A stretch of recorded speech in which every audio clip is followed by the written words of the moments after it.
Billy has a lot of questions. So the primal part. Off with the shirts. Who's taking the fuck? Yes, Billy fucking football. All right. Yes. Yeah, I'll take it off. I did think like just you walking in here with our shirts off was just weird. On today's part of my take, we have the long-awaited Liver King. Liver King in studio. Smells something fierce. That was the musk, Big Cat. Yeah. He smelled great. Very interesting interview with Liver King. We also have Mt Rushmore of subtle ways to emasculate someone, which I'm very excited for. Yeah, I'm looking at you, Hank. I'm looking at you. It's going to be great. I'm looking at PFT. It's going to be a great Mt Rushmore. We're going to do Who's Back as well. Great Monday show for everyone. Brought to you by our friends at Coors Light. Summer is full of official events like weddings, graduations, and annual 4th of July barbecues, but everyone knows the best parts of summer are the unofficial ones. This summer, Coors Light is the official beer of everything unofficial, celebrating these moments that truly make summer chill. What summer activities or unofficial moments would be enhanced with the Coors Light? Billy. The beach. The beach. There's only one beer out there that's literally made to chill, and that's Coors Light. The mountains on the bottles and cans even turn blue when your beer is cold. That way, you always know when it's time to chill. Summer chill starts with Coors Light. Make the most of your summer with a chance to win exclusive chill merch, fun local experiences, and even a trip to New York, Chicago, or LA. Enter to win at CoorsLight.com/take. No purchase necessary. Sweepstakes ends September 19th, 2022. Game ends 9/6/2022. 50 U.S. states and D.C. 21 plus. Void where prohibited. For rules, visit CoorsLightSummer.com. Celebrate responsibly. Coors Brewing Company, Golden, Colorado. Thank you to Coors Light, the greatest beer ever created. We love Coors Light. We're a Coors Light podcast. Okay, let's go.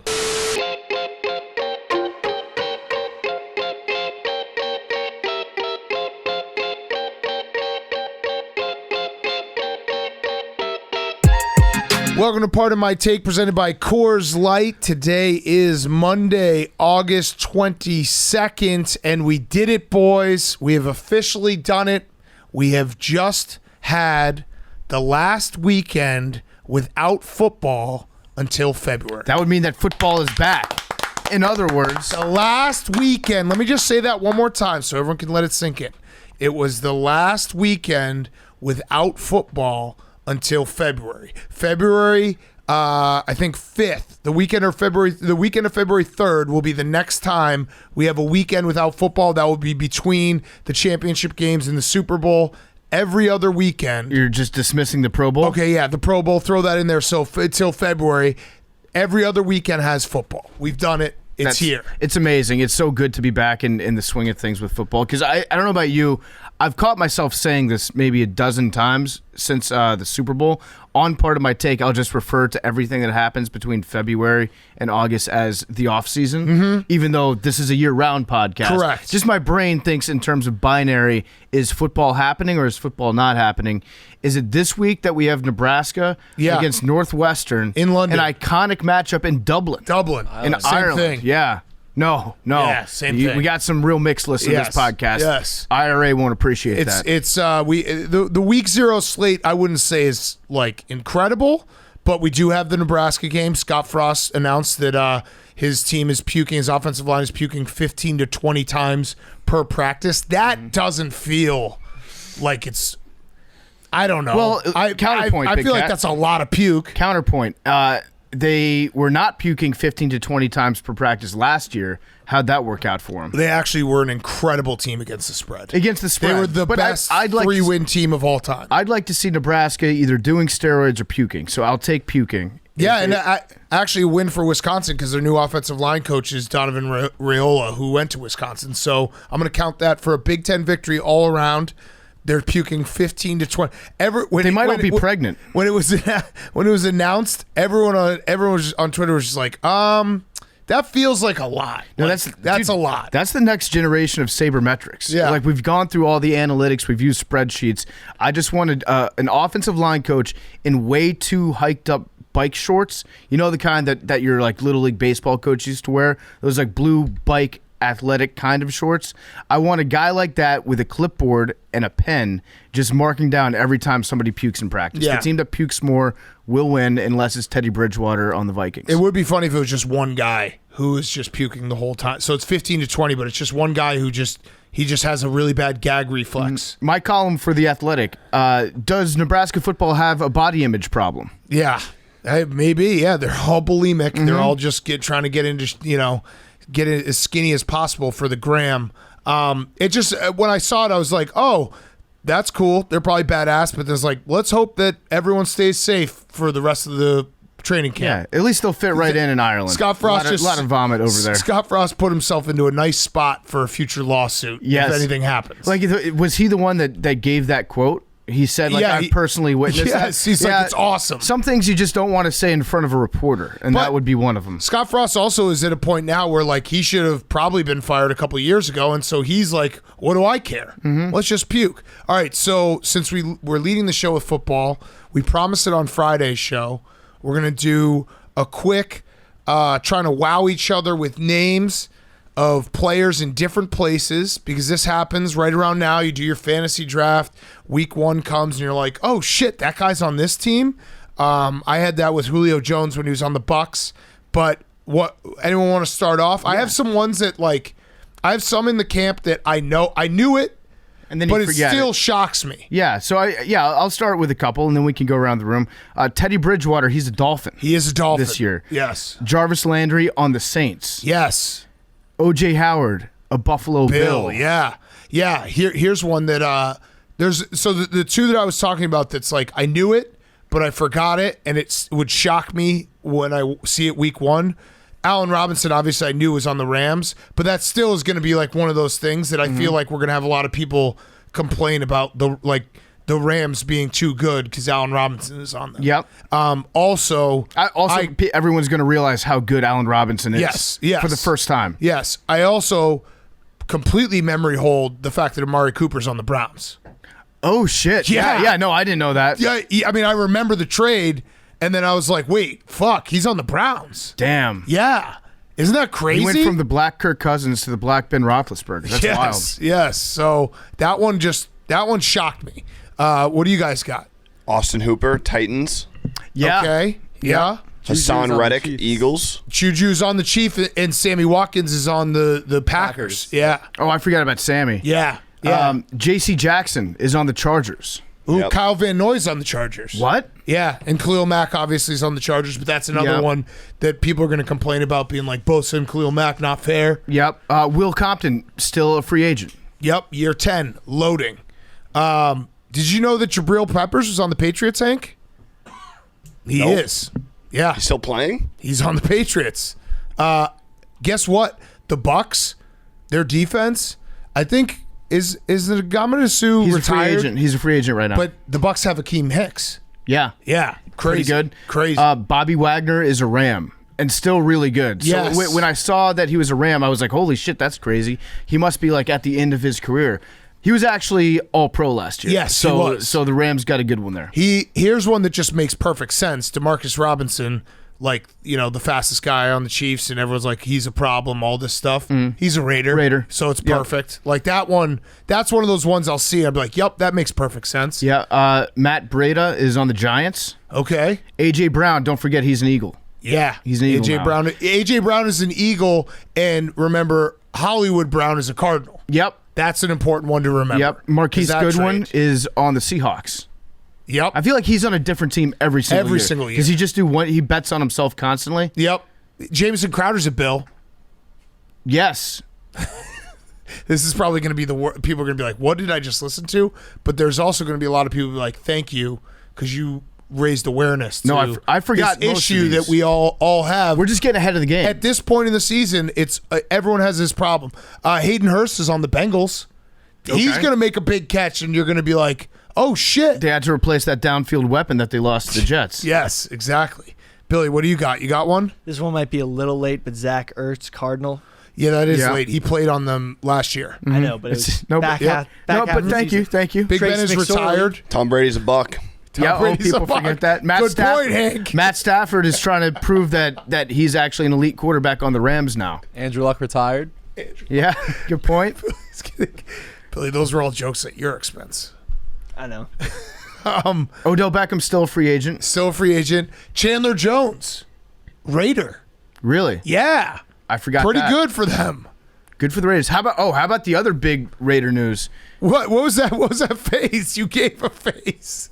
I didn't want to make a joke. I like Chandler Jones, but I was thinking of like a Joneses haven't had the best experience living in Vegas. Oh, yeah. Yeah. But that's two different people. Yeah, Chandler Jones Jones is great. Yeah. Go ahead, Billy. Russell Wilson, Broncos. Yeah, good one. Oh, Rod. Noah Fant, Seahawk. Yeah.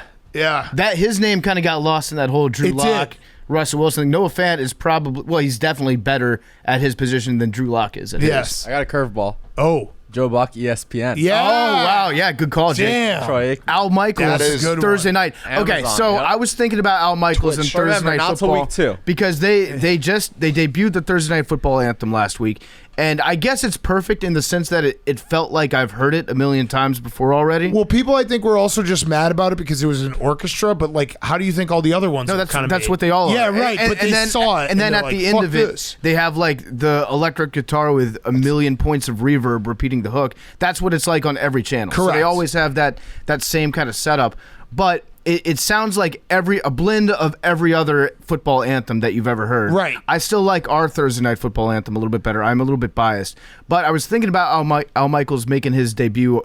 I think he brings too much gravitas to Thursday night.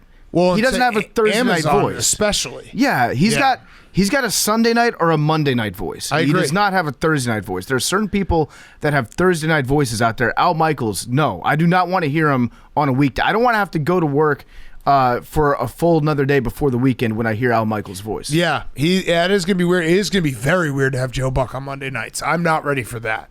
That one's gonna kind of blow my mind. What were you gonna say, Hank? You got another name? Nope. I think we got some good names. Tyreek Hill, Dolphins. Tyreek Hill is on the Dolphins.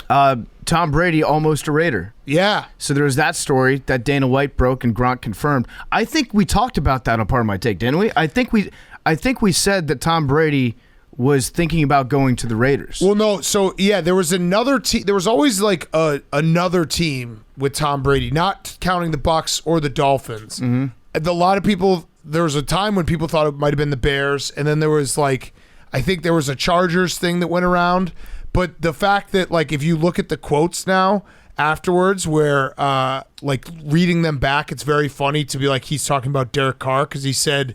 This is Tom Brady's quote. There was a story in free agency, one of the teams they were interested, and all of a sudden they weren't interested at the very end. I was sitting there thinking, you're sticking with that motherfucker? Are you serious? Yeah. So just thinking about him just sitting on his couch angry at Derek Carr is very funny. Everyone was trying to figure out who the motherfucker was. Yeah. I thought he was going to go to the Jets. Yeah. That's what it sounded like to me.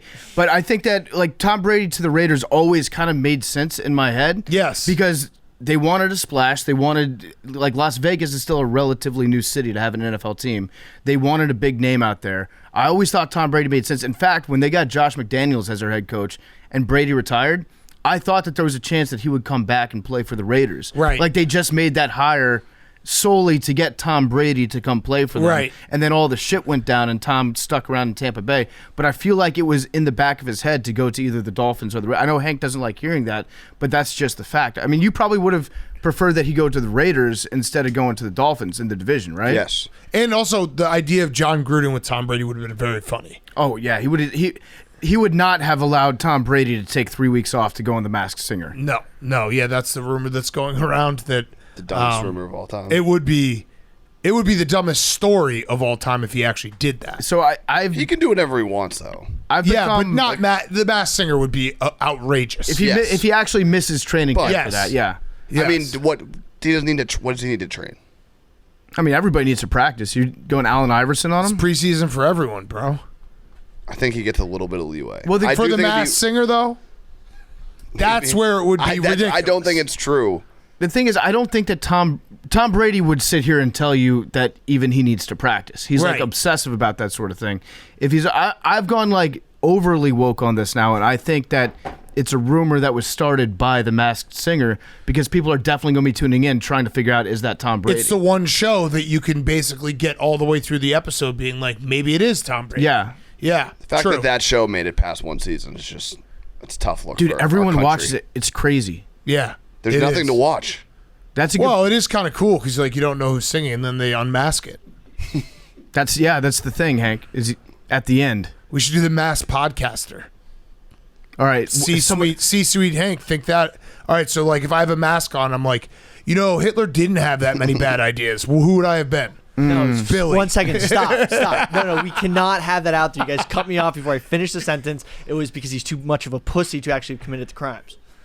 Oh, so you're saying he was innocent? No. Fuck Hitler. You're saying is disavow Hitler. Disavow Hitler. Okay, there we go. It's funny. So Big Cat and I get occasional group texts from Tom Fernelli, recurring guest on the show. We should have on. Liver? Oh yeah, Hank's on there too. Oh, but you're on.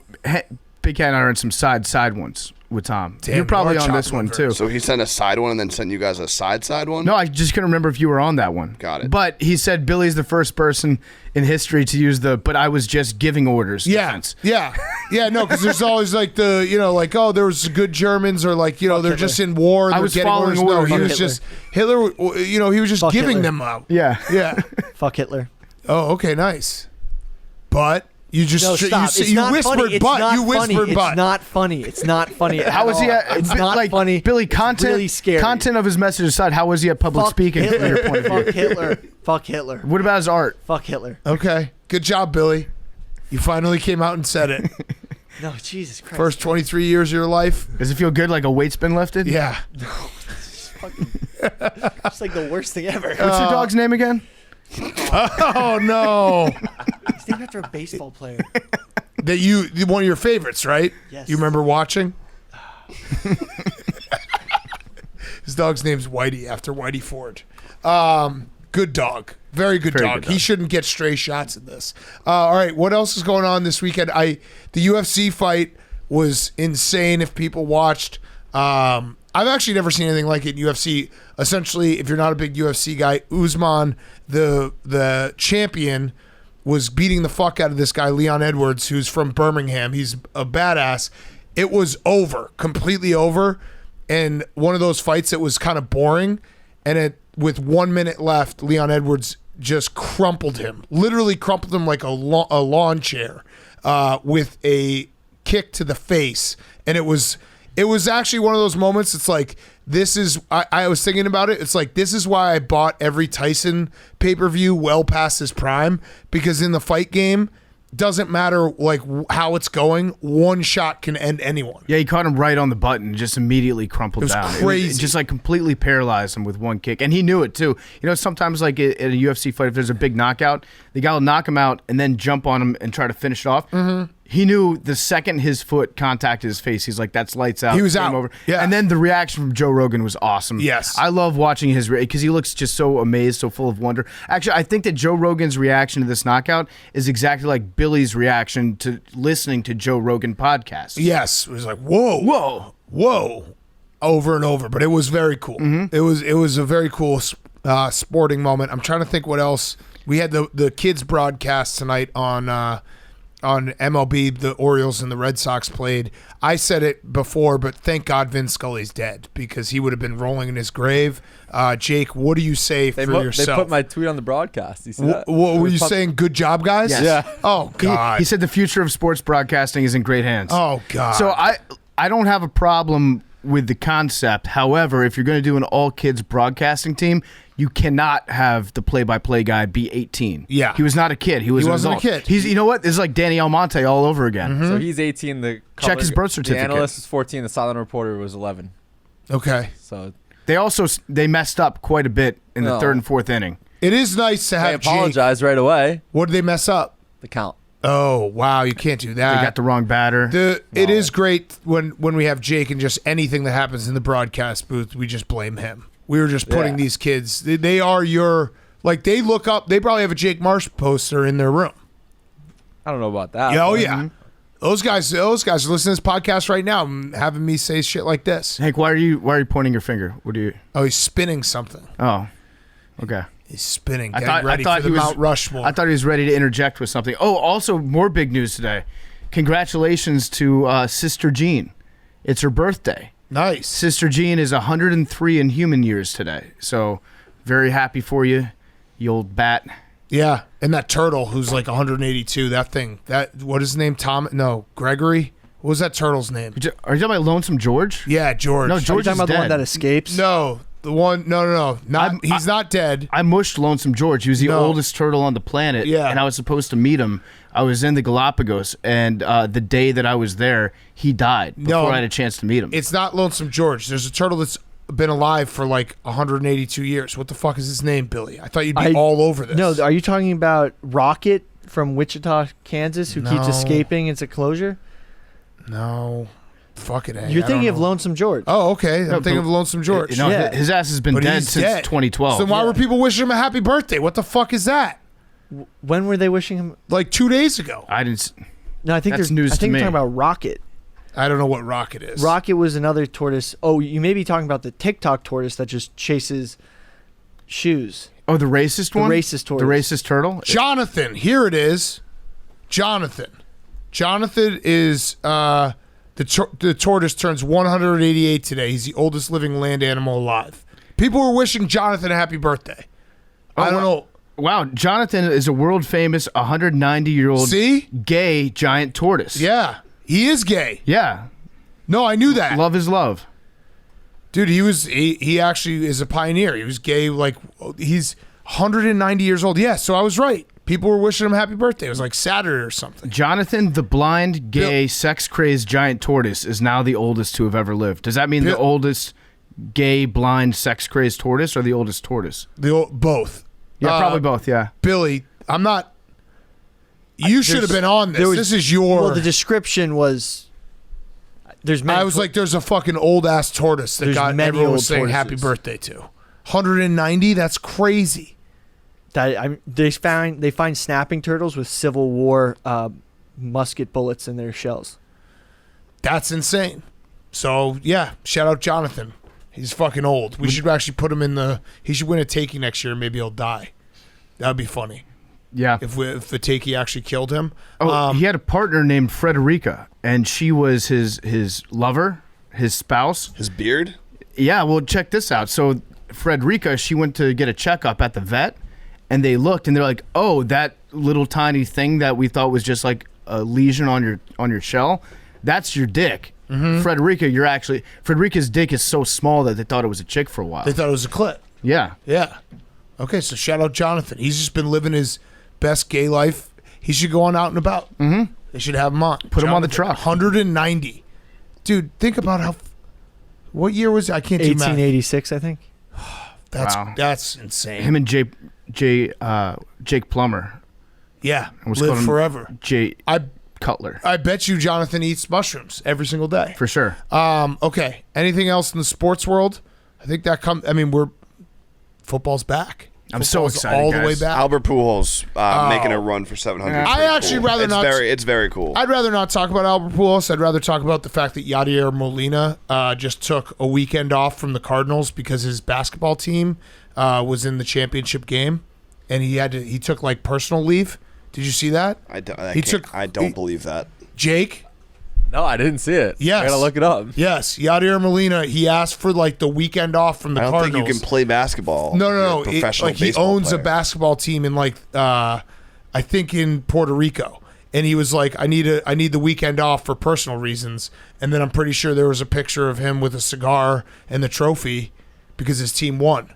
Wow. So That's sick. Shows where his head's at. That's gross by the Cardinals. You'd think Yachty would really want to be there for Albert and all that shit. Yeah, how many is away? I think he had 2 today or yesterday. He's got 692. Yadier Molina notified the That's a team he guess. needed the weekend to attend to business in Puerto Rico. Worth noting, basketball team Molina owns can clinch a championship this weekend. That's honestly, I kind of respect that. Yeah, he's just like, I'm out of here. I want to go party with my team. I'm gonna go to an island for a while. Yeah. It is also just very funny that the Yankees just continue to be like the worst team They in won baseball. today, so They Yeah, did. well, so that's Yeah. they've lost what 15 out of 21 now. they've and they- been really bad since the break, but they still have. I believe it's an 8-game Well, lead. you have to give credit to Aaron Boone for turning things around. He said, "This is a direct quote." We need to start playing better baseball Yes. if we want to turn this around. Not So wrong. Aaron Boone has his finger on the pulse of the New York Yankees. They just can't score. It's very funny. It's weird. It's weird what's happened to them. Yeah. Almost makes you Stretch, but think. they'll be judged on the playoffs no matter what. Which, would you say it's going to go well? I mean, they haven't won it all since 2009, so it's World Series or bust. I don't know. They haven't even got out of the LCS since then. It would actually be so. perfect, though, if the Yankees imploded again, because that's what you're getting with Aaron Boone. You're going to be a very good regular season team, and then things are going to fall apart in October. And they're going to bring him, and they'll bring everyone back next year. Yeah, and then give him another extension. Yeah, on just top being of that. like, shit, we were that close. We just had a couple injuries, stopped us from being, just remember how good we were at the beginning of the season. As A-Rod says, there's a difference between the macro and the micro. Correct. The Yankees are built for the macro. Mm-hmm. Teams that are better than the Yankees in the playoffs are actually better built for the micro. Mm-hmm. And, yeah, I mean, what other team has been to the playoffs as much as the Yankees? That's the real victory. Yeah, that's true. Because in baseball, you really judge a team on the 162 games that they play. Interception. Oh, no, Billy. No, Sorry, Billy. Billy. That's too bad. Billy's been rooting against me and PFT's bet just because he wants to tweet about Trace McSorley. Which he already tweeted about Trace McSorley. Yeah. You should do And he another just one. threw a pick. Damn. Fun fact: he's now in the Cardinals. Yeah, there it is. The Cardinals are wearing their black helmets, which is weird. Very cool. I too.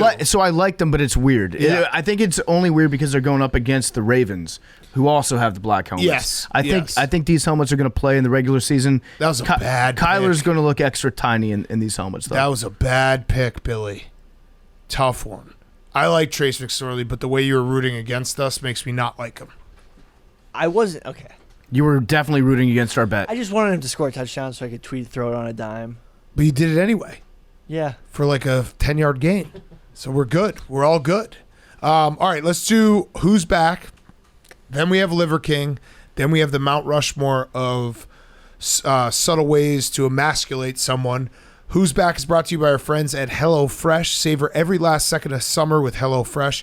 HelloFresh delivers fresh, quality produce from the farm to your door in less than a week, allowing you to enjoy the delicious flavors of the season right from home. Heading out for one last vacation, update your delivery address, and enjoy HelloFresh at your vacation destination with just a click. Plans are flexible, so they work with your changing schedule. HelloFresh offers 55-plus weekly options to take the stress out of meal planning and prepping. From family-friendly to fit and wholesome, HelloFresh has tasty and nutritious meals that everyone will enjoy. HelloFresh quick and easy recipes, 20-minute meals, and low prep/low cleanup options provide an even faster route to putting food on the table around your packed schedule. I love HelloFresh. Every time I've used HelloFresh, it's the best because it's a home-cooked meal. They give you all the ingredients. There's no extra mess, and you feel good when you eat at home in a home-cooked meal. You're not having delivery every time. Start eating healthier. Start cooking for yourself. It's fulfilling. Go to HelloFresh.com/PMT16. Use code PMT16 for 16 meals across 7 boxes and 3 free gifts. HelloFresh.com/PMT. Code PMT16 for 16 free meals across 7 boxes and 3 free gifts. Okay, who's back of the week? Hank. My Who's Back of the Week is Game of Thrones. Yeah. Yeah. It's on right now. It's on right now as we're taping this. Can Does you that give hurt you? Hank, give a recap of it. Dracarys. Nice. Yeah. Don't say that word. A dragon will appear. It does hurt me a little bit. It was definitely something that I obviously knew was coming. We've talked about it. I did read that book, as we all remember. Big old book. And I just wasn't ready for it to be back this soon, I guess. It was like one of those things where I thought it was coming maybe in the fall or winter next year. And then all of a sudden last night I saw a tweet that was like, it's coming out tomorrow, premiering at 9:00. Yeah. And I haven't had enough time to process and get over it. I'm probably going to watch it, and all those emotions are going to come swelling back. It snuck and up I'll on probably us. be mad. So it's For a sure. prequel, right? Yeah. Okay. How many years? I believe like less than 100.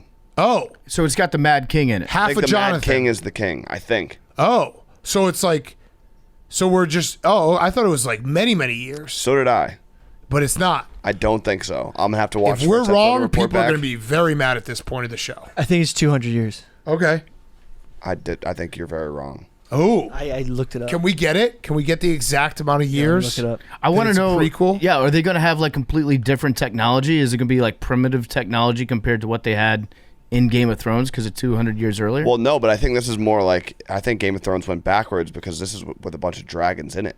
It's Yeah, 200 years. 200 200 years? Oh, damn. Billy just sunned you. They should have it just straight up be Top Gun, but with dragons instead of planes. That would be cool. That's cool. Yeah. There's got to be a lot of dragons in this one, right, Hank? Yes. Okay, It's good. called the House of Dragons. Okay, but you know them; they'll fuck us, right? They're actually wyverns, not Yeah. dragons. So But yeah, Game of Thrones is back. Everyone's talking about it, and to be determined whether or not it's worth it. Okay, we'll start Okay. watching. we should do I a will. recap on next Sunday's show of tonight's show. Mm-hmm. Yeah, and then Give when everybody a football week. comes back, we'll just forget it exists. Absolutely. Yeah. Okay, PFT, your who's back? My who's back of the week. I've got a couple. Is that okay? Yeah, unless No. you take one of mine. Okay. I want to. Take one of mine. I You how know many- what mine is. How many total? I know what Jake's is going to be. You know what mine is going to be. I think I know what Big Cat's is going to be. JR. Yes. Yeah, so I'm not going to do that one. Who's back? Michael Thomas. Michael Thomas is back because he's dealing with a little bit of a hamstring right now. So he's already injured. We're looking forward to getting Michael Thomas back at some point this year, maybe for like a week. Old Captain Slant himself. I actually think Jameis is going to love Michael Thomas. Yeah. Because he's a big dude that kind of fits right in between linebackers that he can hit. Yeah. It's Jameis' specialty. So Michael Thomas is back being having a little bit of a hamstring. Damn. Which is never something that you want to hear. And then my other who's back of the week is the United States. U.S. is back, bitches. Because of I Doug's? took mine. Because of Oh. soccer. Because Oh. of soccer, baby. We're calling it soccer now. It's no longer football over in England. Because Leeds beat the fuck out of Chelsea today. 3-0, as they say. Leeds' head coach, American. Mm-hmm. Also the first goal scorer today, Brendan Aronson, American. They call him the Medford Messi because he's from Medford, New Jersey. But yeah, the dude, Jamie Marsh, who is Jake's older brother, is the head coach of Leeds. And he's like real life Ted Lasso, who just went over there and turned Leeds around. So That's sick. All you have to know about this is that the United States has already taken over the English Premier League. That's It sick. belongs to us now. That's sick. It's ours now.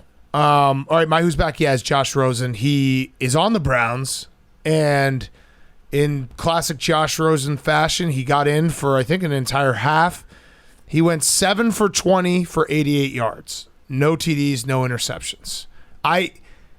He has to be doing this on purpose at this point. His stat lines are just so predictably exactly what they are every single time, where it's just I don't know how he does it. I don't know how you complete 20 passes in today's NFL.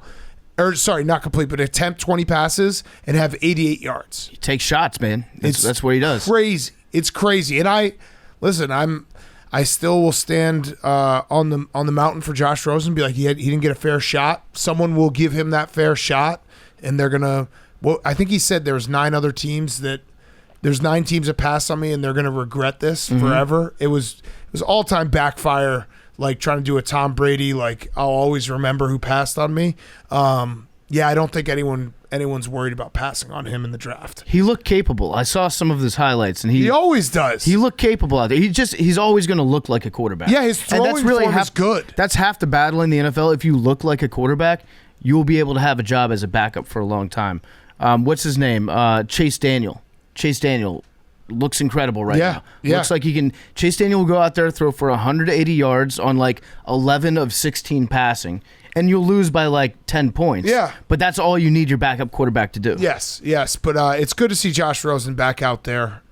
7 for 20 for 88 yards. I mean, he's got to be doing it as a joke.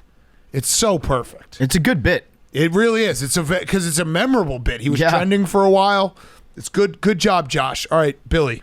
My who's back is Dennis Rodman. Yeah. Dennis Rodman getting back on the national diplomacy grind. He's going to be Let's going go. to Good. Russia. His quote is, "I know Putin too well," and hopefully he's going to try to negotiate the release of one of their hostages. Nice. Okay. He'll probably get this figured out. Is there a chance, though? Which I'm just gonna- hostage? Are we supposed to not talk about it? No, Brittany Griner. Yeah, Brittany Griner. He's going to get Brittany Griner. Why You would did you an say awful Brittany job of Griner? not talking about it if that's what you were trying not to do. Wasn't it? Never mind.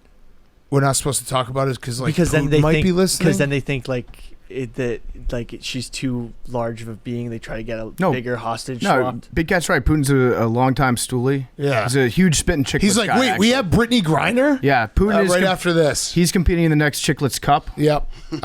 He's going to score a lot of goals. Yep, he's first overall draft pick. Yeah, I feel like Dennis Rodman might get taken hostage. I don't think Dennis Rodman's going to break any laws. No, I just feel like we might have to give up 2 merchant of deaths to get these guys back. Dennis Rodman, it'd be very funny if he was like visiting Brittany Griner in jail and brought in a cake with a file in it. Yeah. To try to break her out of there. No, more likely he'll visit Brittany Griner in jail and bring like a vape pen or something. Or he could visit her in jail. They could have a baby, and the world's best rebounder of all time Brittany Griner she is homosexual. Okay, well then probably won't happen. Yeah, but could. You never know. Yeah.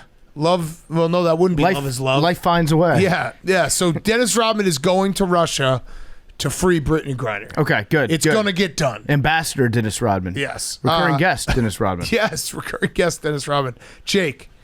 I got 2 quick ones. First up, Udonis Haslem. Yep. Year 20. Mm-hmm. Heat culture back on the bench. What's the deal here? $2.9 million, right? Player coach.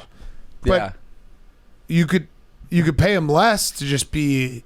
Like, he doesn't play, does he? Did he play last year at all? He got in a couple times, yeah. At the end of some blowouts. I'm not saying, like, listen. It helps. It's the locker room, yeah. It's, like, basically a dream job because I always wonder, like, a guy who was good enough to be on a team and play, like, meaningful minutes, like, why wouldn't you just hang around and live the NBA lifestyle? So, good for him, but it's crazy that it's 20 years now. It is. But it really does help the locker room. Like he said, he's helped revive careers, like just like the culture has. Okay. And he's the heartbeat of the culture. So he does have the best job ever. And actually, he's like the Chase Daniel of the NBA. Yes. That's the exact kind of guy that you want. So there are only 2 players that have played 20 or more seasons for a single franchise before today. Do you know who those 2 are? Pop quiz. I don't. Tim Duncan. Dirk. Okay. Kobe. Yeah. Yeah. That makes sense. Yeah, that so makes it's sense. exciting for Heat culture. And my second who's back is Urban Meyer. He is officially back on the Fox Big Noon Kickoff team. So we'll be seeing him every Saturday. Great. He should do like a Lee Corso thing where you put the mascot's head on. He should just like hold up whatever pants of whatever sorority his hand was in the previous night from whichever school he thinks is going to win. Yeah, the letters. Just a quick fun Just the idea. Greek letters. Yeah. Urban Meyer. I'm gonna be very excited. He's gonna go viral. It's not really calling a shot. He's gonna go viral like 3 or 4 times this year, trying to be like, the way you gotta coach a football team is accountability and being there for your guys. You gotta be a role model. You're just gonna log on and see Urban Meyer's viral on like a Saturday afternoon and be like, why? And then you'll look at it and be like, oh, he said something completely contradictory to his own actions. It is a good panel. Yeah, who is it? Brady Quinn. We have a college football show You here. think everyone's good? You would, if it was bad, you wouldn't say it was bad. Okay, they stink. Okay, wow. Who's on it? It's Brady Quinn, Reggie Bush, Matt Leinart, Okay. and Rob Stone's the host. Okay. Okay, not bad. And Urban. Urban is really the one guy on there. I'm like, why do I need to see Urban Meyer on my TV anymore? I give it before probably week 2 before he goes on a rant about how he got canceled as the coach of the Jaguars. Yes, He'll definitely say that. He won't say he got canceled. He'll say you have to be real careful in this day and age. Yeah. Because of what happened to me. He's going to say, like, with cell phones and social media, you never know whose butthole your hand's going to go up. Yep, exactly. It'll definitely be a lesson to the kids. Okay, let's get it to Liver King. It's time for the Liver King interview. Very interesting interview. I didn't really know anything about him going into it, but I came out being like, I kind of like liver. So we're liver boys. Yeah, we're liver boys. PFT, you got a quick word for one of our sponsors? Yes, Urban Meyer will be the first one to tell you that testosterone is an important part of a man's body and health, but men's testosterone starts to deplete with age, which is why it's important that you support it early. Signs of low T can include a decline in energy and stamina, weight gain, hair loss, and low sex drive. Roman's testosterone support supplements were designed by real doctors to help men maintain their body's natural testosterone production. The daily supplement includes 6 nutrients to help support testosterone levels, bone health, and muscle development. Who would not want to have the proper levels of testosterone in their body? Go to GetRoman.com/PMT. Get $15 off your first order of Roman T support. That's GetRoman.com/PMT. Once again, go to GetRoman.com/PMT. And now, here's the Liver King. Okay, we now welcome on a very special guest. I'm not going to say your name because you ate your own name. That's what I read. It is the Liver King, the man, the myth, the legend, the Liver King. I was reading an article about you last night. You're like, yeah, my former life, I ate that person, and now I'm the Liver King. So, Liver King, welcome to the studio. Welcome to the office. Glad to have you here. I'm so grateful to be here, you guys. I desperately need these opportunities. I want to spend 60 seconds just to tell you what I mean when I say I'm grateful. I got one job to do as the CEO of the Ancestral Lifestyle, to model, teach, and preach this way, because so many people are living a life of hurt and hate and suffer and struggle, right? People today, most people are living with depression, anxiety, infertility. They want to have kids. They can't be healthy enough to be fertile enough to bring a life into this world, right? They got autoimmune conditions, low energy, low libido, low ambition in life. There's this better life to live. You guys know this life because you guys have a great fucking time. I see the culture and the chemistry, the love, the laughter, the light that you have on the show. This is what we have to advance in the world, right? And so this is my job, is to model, teach, and preach this message so that this message can go mainstream, so that we can all express this highest and most dominant form, this life full of excitement and adventure. So when I say thank you back to you, this is what I mean. I So appreciate thank that. you. I appreciate that. You're getting a lot of gratitude Is this mic on, from by the me way? over here. Is this mic on? I just want to make sure because I got a look from the producer. It is? Okay. You're getting a Are lot we of good? gratitude on this side of the table. Right. I appreciate that. So before you got into this room, we were actually having a discussion. We wanted to make you feel comfortable in the studio. You're just starting to do podcasts. We want you to be cool. We want you to be yourself. Would you be more comfortable if we were all shirtless as well, or would you like to be the only shirtless? This is the greatest way I've ever started a podcast in the history of fucking podcasts. Not only would it make me more comfortable, but it makes you guys more primals, right? Because most people are born. It definitely primal. doesn't make me more comfortable. It makes you more primal, though. I don't even think that's true either. It's true. It just makes me be like, all right, cool. Everyone's going to be like, hey, look how fat this guy is. And I'm just like, all right. And I also like, don't you want me to be me? Should I be me or should I be you? What you don't understand is you being primal is your truest, most authentic self. Before we started wearing Primal me has a shirt on. Listen, before we started wearing shirts, right? The truest expression of who we are, bare-chested, is fucking. How were you born? With a shirt or without? I think I had a shirt on, yeah. Probably. If you the way that you were born is how you should rock it. For the podcast. All times? I had a chain on. I was wearing a necklace when it came out. What about, all right, so badass. I would assume the primal part, and Billy has a lot of questions, so the primal part. Off with the shirts. Who's taking the fuck? Yes, Billy fucking football. All right. Yes. Yeah, I'll take it off. I we did go. think like just you walking in here with our shirts off was just weird. We're making history. I mean, it's not history. We've taken our shirts off many times. No, this is the first podcast ever done shirtless by guys. All right. Hey, so I guarantee you that the viewership's going through the roof right now. definitely not. So the primal thing, is that no deodorant? Hell, no deodorant. Yeah, I know. I noticed the musk. The musk is strong. It's a strong musk. Yeah, this is how a man is supposed to fucking smell. If everybody stopped wearing deodorant and perfumes, right, the new normal would be this fucking musk, right, would be melted tar. Pheromones, right? So you're talking about France. Like, that's not. Yeah, I don't know if we want to be France, but yeah, okay. So no deodorant Listen, stuff. I agree on the France thing, right? But like those people are detoxing, right?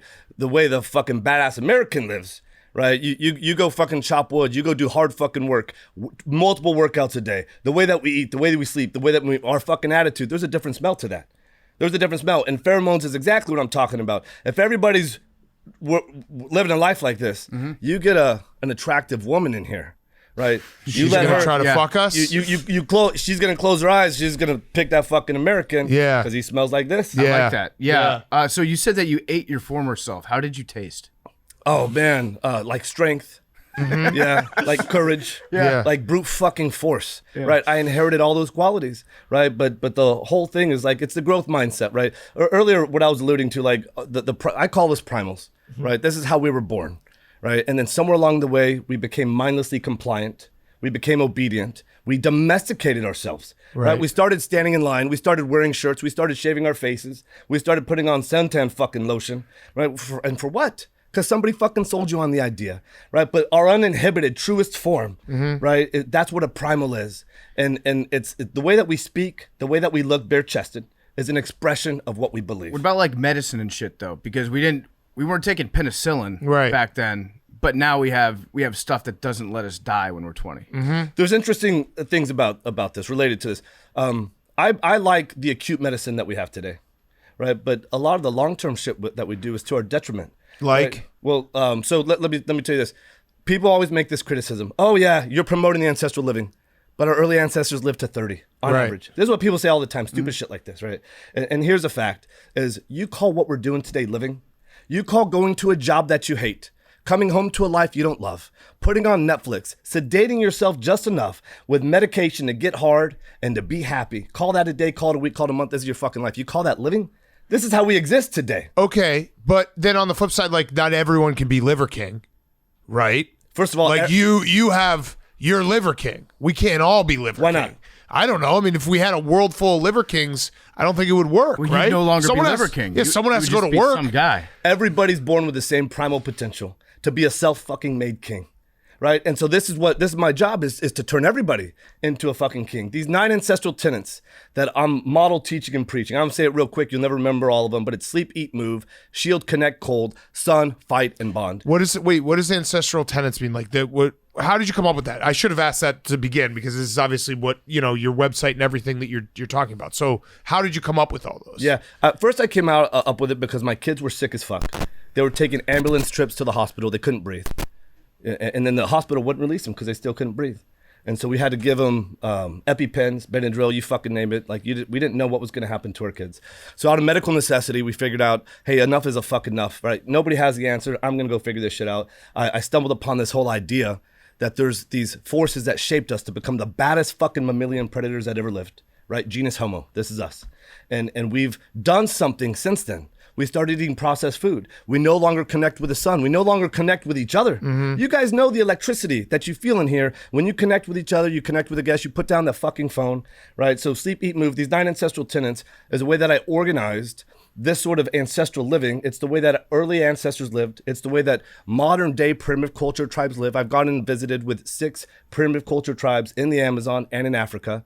So out of first principle thinking, because you don't have to go visit with guys to say, hey, we evolved getting sun, right? You know that. Right. And then right. You don't have to, I mean, everyone, we know that they had to eat.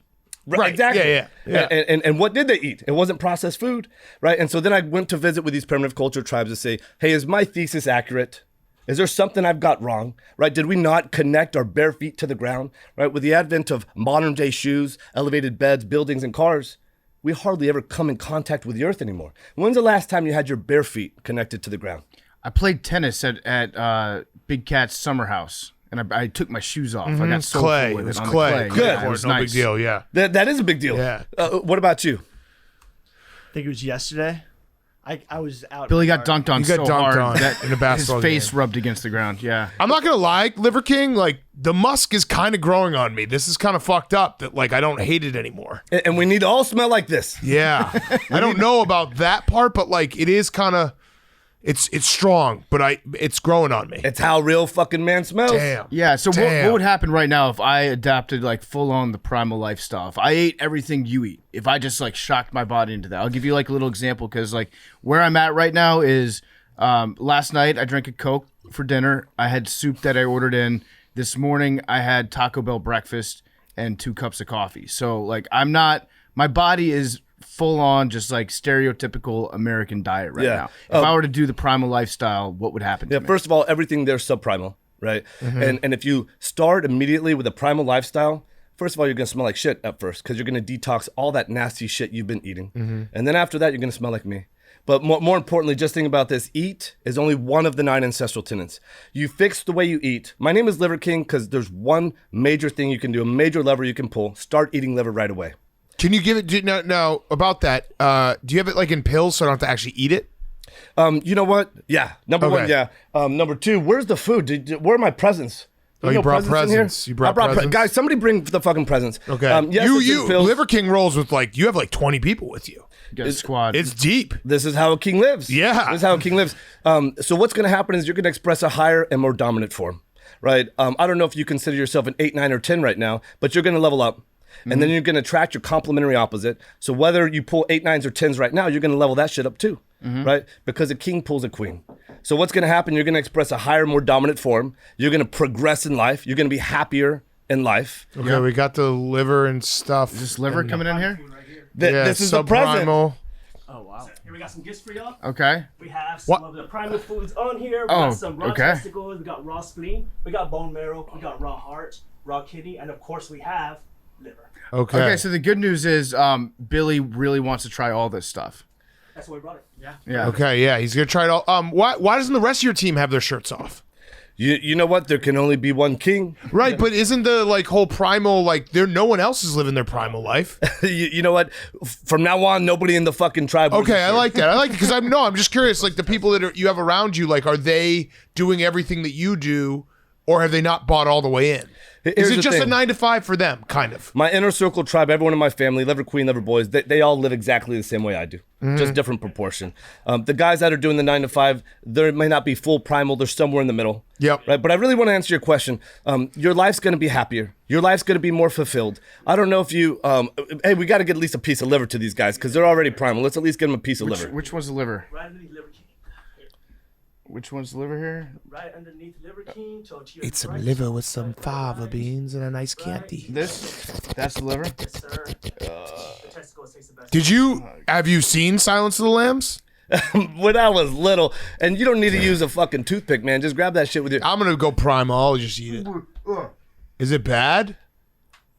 We got to sell primal puke bucket. I don't know why. Which one's the liver? Closest to your right hand. This one? This one? Right there. Okay. Yeah, I bet you he does it no fucking problem. Think so also? Yeah, and you can't be giving it to everyone else and not be giving. Cheers, Fine. my man. Can I wipe my finger? I am on here. That's not that bad. Yeah, it's great. I kind of like it. Yeah, It's kind of sweet. yeah. I'm a liver king now. And here's the thing. Yeah, no, that's it. When does my six pack show up? I actually didn't hate that. That wasn't. It's on the way. That was fine. And most people that need the nourishment the most are going to feel stuff. And if you have a trouble eating that, here's the thing. No, I'm fine. Everybody, how was it for you, Billy? It was good. It was Okay. good. You gotta take it down like an oyster. Because here's I the just thing. shoot it. It was. It's basically it's just raw meat, right? It's Exactly. not. Yeah, I'm a liver king. Fuck it. Who cares? And so Can I put my shirt everybody back has on to now? get this in their life, right? We recently took the nose to tail nourishment out of our diet, right? Since the inception of our time, we've always hunted the animal and we've had the whole animal, nose to tail, bones to blood, horns to hooves. We just recently took this out. We need to get this shit back in our diet. And some people, it's tough to do, right? They don't want to fucking put it down the gullet. So there's an option. There's another option. It's called Whole Beast. I have a Whole Beast protein shake. It has liver, heart, pancreas, spleen, colostrum, blood is in it. You just drink that? You just drink it. Oh, we brought that in. Fuck yeah, we're going whole beast. I'll do the shake. I can take anything down in a shake. And I can't wait to see what you think of it. Okay, so this is the whole beast shake. Is this an actual bone that's in here? What is this? It makes it more primal. Hey, you got one for Billy football? Yeah, Billy needs Oh, one. okay. I was gonna say Ooh, That's awesome. that's the Whole Beast. I'm gonna plug that's it. Whole easy. Beast. That's Oh easy. hell yeah! Well, the liver was easy too. That actually tasted good. Hell yeah! So I just want to say it again. Listen, guys. In there's liver, heart, pancreas, spleen, kidney, and colostrum, and some and plenty of protein. So I don't eat lunch now, or what? You know what? I want to eat lunch unless you earn it. If you earn it, go eat lunch. Yeah, you gotta hunt it first, right? You do a Simulated successful hunt. So tell me about the simulated hunts. What goes into a successful simulated hunt? I appreciate you asking. This is one of the most important points I think I could get across. Imagine if we all did 100 push-ups before anything went into our mouths, right? Because this is what our early That ancestors actually sounds did. awful. I to would me. never eat. Yeah, it sounds But terrible. you would eat. You get hungry enough. When's the last time I you were just hungry? die When's the last time you were hungry? every day. You get really fucking hungry? Every day. I'm always hungry. I can always eat. That's my motto. Well, here's the Big thing. cat, he can always eat. Our early ancestors had to work for their food. Yeah. Right? Either on a hunt or if they got a big animal, they still had to butcher the animal. They still had to go out of camp to do these things, right? At the first, like we've never done this before in the history of our being, that we've had food just an arm's length away. In the refrigerator, there's an app to get us food today, right? So the simulated successful hunt is honoring the struggle of our early ancestors so that we can honor and express our own genetic fitness. It's called getting to fucking work before you start mindlessly piling shit down your fucking throat. I see people in the car. You ever see guys in the car eating mindlessly eating. Calories don't count in the car. in the rear view. No, that's a Goddamn. rule. Yes, That's they actually do. a rule, dude. They count in double. No, they don't. I'm here to fucking say officially they count in double. You because get the fries for the way home. You get a fucking a car fries, and then you get home and you're like, oh, we got fries for everyone, but you already ate an extra one in the car. Listen, the guy who You got a lot to learn, Liver King. Whoever's ripped, I'll listen to that guy about this. But this is what the simulated successful hunt is. Because successful in the hunt, we had to put forth some real effort, right? And that enables us to express a higher and more dominant physical form. Yeah. Right? And I'm telling you, like, if you just put forth a little bit of work, you don't got to do 100 push-ups every time. Pick a number, pick 40, pick 50. How much you want to bet just 2 or 3 minutes worth of work right before you have breakfast, lunch, and or dinner? It's going to change the trajectory of your life.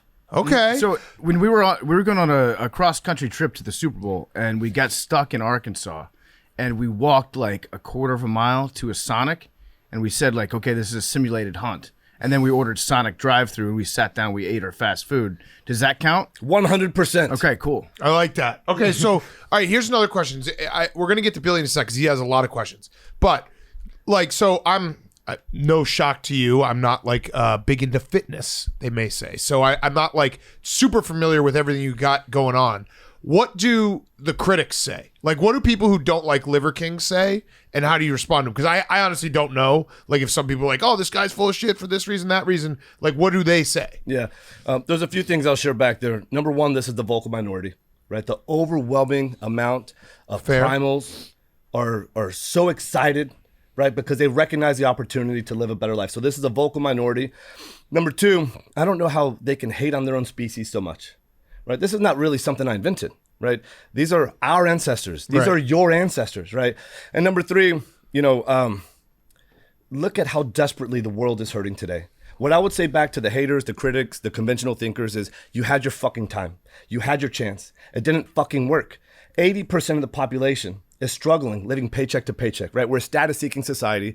We think we can express our worth, value, and potential by going to buy shit at the mall. Hey, look how valuable I am, right? So we're struggling paycheck to paycheck, 80%, 70% overweight, half are obese, 50% are on medication, 40% have cancer or will get cancer, 40% will get cancer or have cancer. That's a big fucking deal. 1 out of 5 kids this big is on a prescription medicine. So what I have to say back to the haters, to the critics, you had your fucking time. You had your chance. This is my time. And by saying it's my time to bring back the ways of our early ancestors. It costs virtually nothing. You can start doing it today. It'll change your life tomorrow, right? Because there's kids out there, like my own kids, that deserve a better shot at life. I was doing Barbarian across the Brooklyn Bridge. This guy, Saul, ran across, young guy. He said, Liver King, hey man, it's Saul from Instagram. I'm the guy who lost 60 pounds because of you. I stopped drinking alcohol. I've reconnected with the outside world with confidence for the first time since I can remember.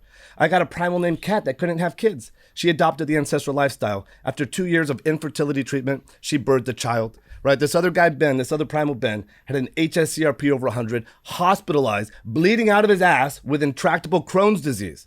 Adopted the ancestral lifestyle. He's fucking kicking ass in life and running companies. Right. This is what I have to, I'm done. Right. Yeah. This is what I have to say to the haters and the critics. So I guess my only response would be like, is there because I what you're saying, actually there are pieces to it that I agree with. There's a lot of, and I'm part of the problem. I sit on my ass all the time. Like, we as a world need to probably be outside more, do more activities, like TV and all that shit, and video games has kind of taken away. Like, PFT and I always joke, we're both 37. Like, we didn't have full video games, cell phones, TVs when we were like 7 years old, and that helped us because like we went out and played. You know what I mean? Yeah. I don't know. I have 2 kids. I don't know what the fuck they're gonna do when they're 7 years old and there's video games and all these things. Yeah. But there's got to be a halfway, right? Because you can't have. Not everyone can go full primal. This whole thing is on a continuum. Okay. Right? I'm still getting better, right? Right. If I'm the same piece of shit next year that I am today, I'm a catastrophic failure, right? Growth is the way of life. Progression is the way of life, right? Additional responsibility, progress is happiness, right? So start somewhere. Start with liver. This is going to give you more energy. This is the currency of life. This is going to give you the drive to take massive fucking action to dominate in life. Start with liver. Learn how. Learn. Can I have the pills though? I mean, I didn't hate. You can have the fucking pills. You can have the whole beast. Oh, okay. Right. All right. Listen. I'll take this, yeah. There's a company called Ancestral Supplements. There's a company called Heart and Soil Supplements, the fittest supplements. These are my companies, by the way. I like how you did that. There's a company. There's a podcast called Pardon My Take. And all I care about is this. Right.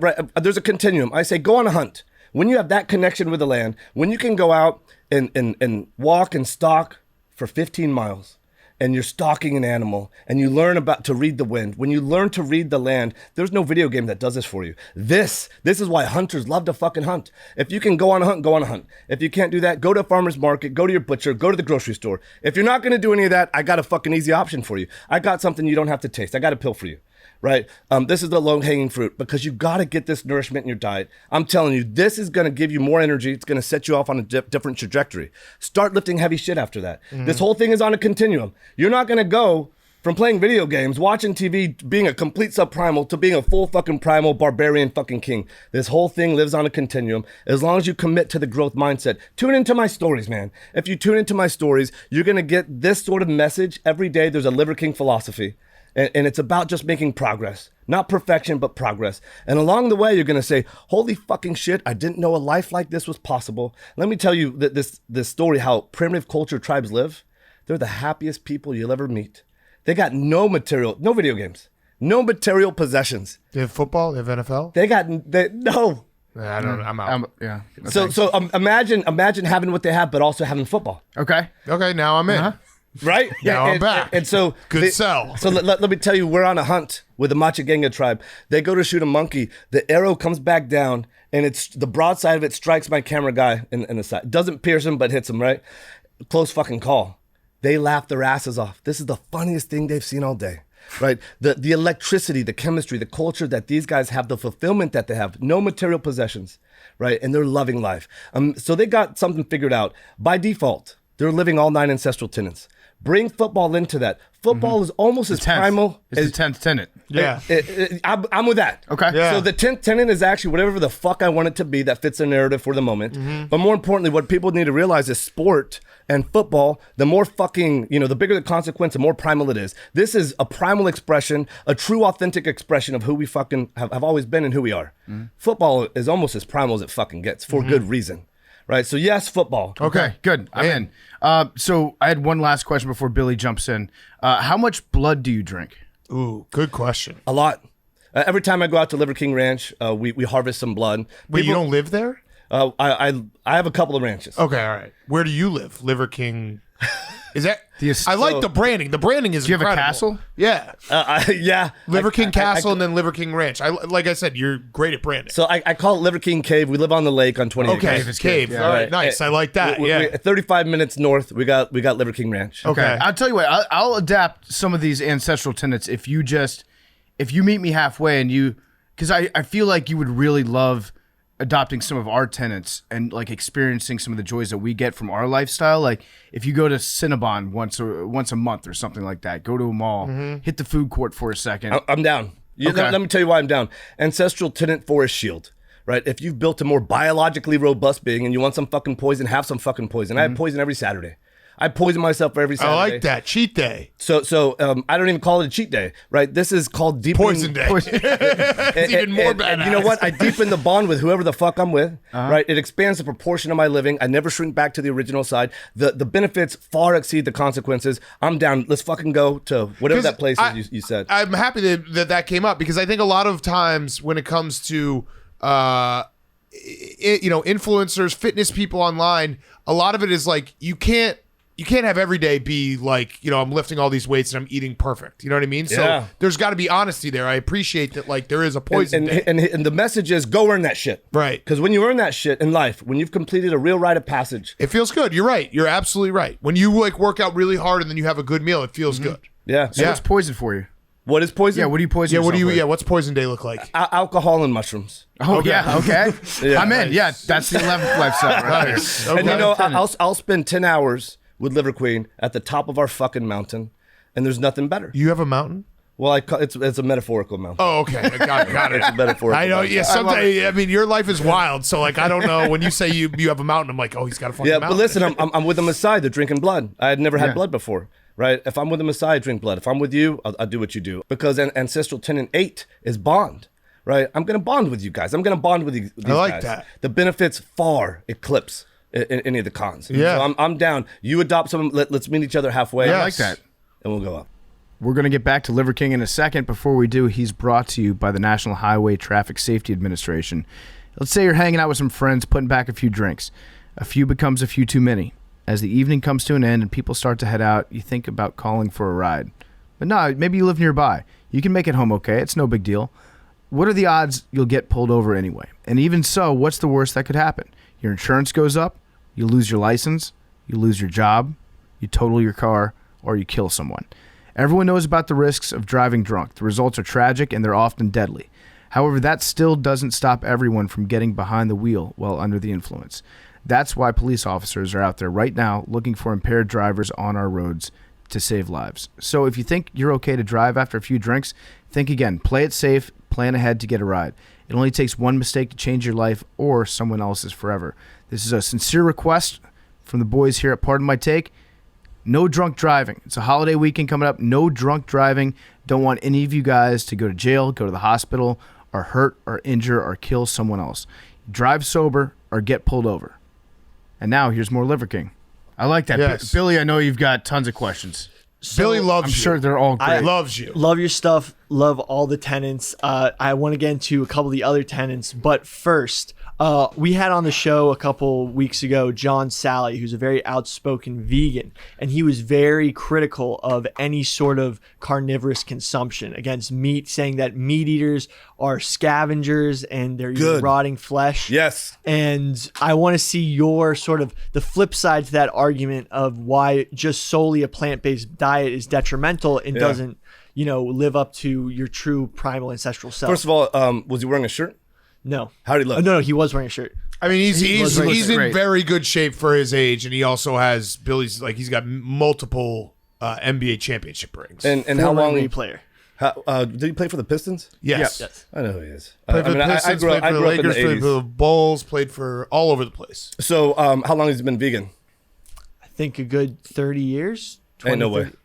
You didn't ask him, did you? No, it was like he said about 20 I think, years. yes, Because he 20. said that the last time he ate meat was when his wife was pregnant with his kid, who I think was like late teens, 20s. He would probably still be playing in the NBA if he wasn't vegan. Well, he's like 60. This is my counter. This is my counter. The name is Liver King because liver is king. If you want to be an alpha organism kicking ass in fucking life, do what other alpha organisms do. The ultimate predator of the ocean is a killer whale. You know what they fucking rip open? Great white sharks. They rip open great white sharks and they go for the liver first, right? If you look at a pack of lions, what do they go for first? The liver. Modern day primitive culture tribes, they go for the liver first. So all I'm saying, this is pretty fucking simple. If you want to be an alpha organism kicking ass in life, do what other alpha organisms do, right? Now, if you're a vegan kicking ass in life, go fucking be a vegan, go kick ass in life. But how much you want to bet those vegans have to supplement with things, right? They got to get real vitamin A. Not the carotenoids. They got to get real retinol, preformed vitamin A, or they're going to be deficient. They need to get choline. They need to get riboflavin. They got to get vitamin B12. All this stuff that really only comes in animal foods, right? So I have no problem with vegans, right? If you're kicking ass in life and you're vegan, go fucking kick ass in life. But I'll tell you right now, very few of them are kicking ass in life, and many of them will come into my ecosystem. You can still call yourself a vegan if you want, right? And they ask for help supplementing. And so that's what I would say back is you can look back since the inception of our being. Yes, we were scavengers, right? We would wait for the coast to be clear. The alpha predators would do their thing, right? Then we'd have a skeleton.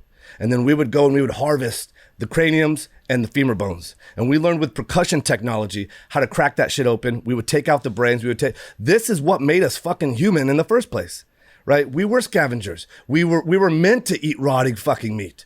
And today, for some movement, unbeknownst to me, right? I mean, moral issues, ethical issues. If you got a real ethical issue with it, I can get behind that, right? Because you give a shit. We need more people that fucking give a shit. So for that reason, I think he's an alpha, right? But for the reason that history's not on your side, right? And for vegans that are kicking ass in life, I'm like, how much fucking better could you be if you were carnivore? You don't even have to be carnivorous. It's like vegans are so close. Yeah. They just need to switch to a diet of all meat. Yeah, they have and the then they'll be discipline. perfect. Yeah, they have the discipline that you need. They just have to flip it. Yeah. I love it. Yeah. And this is what people don't realize.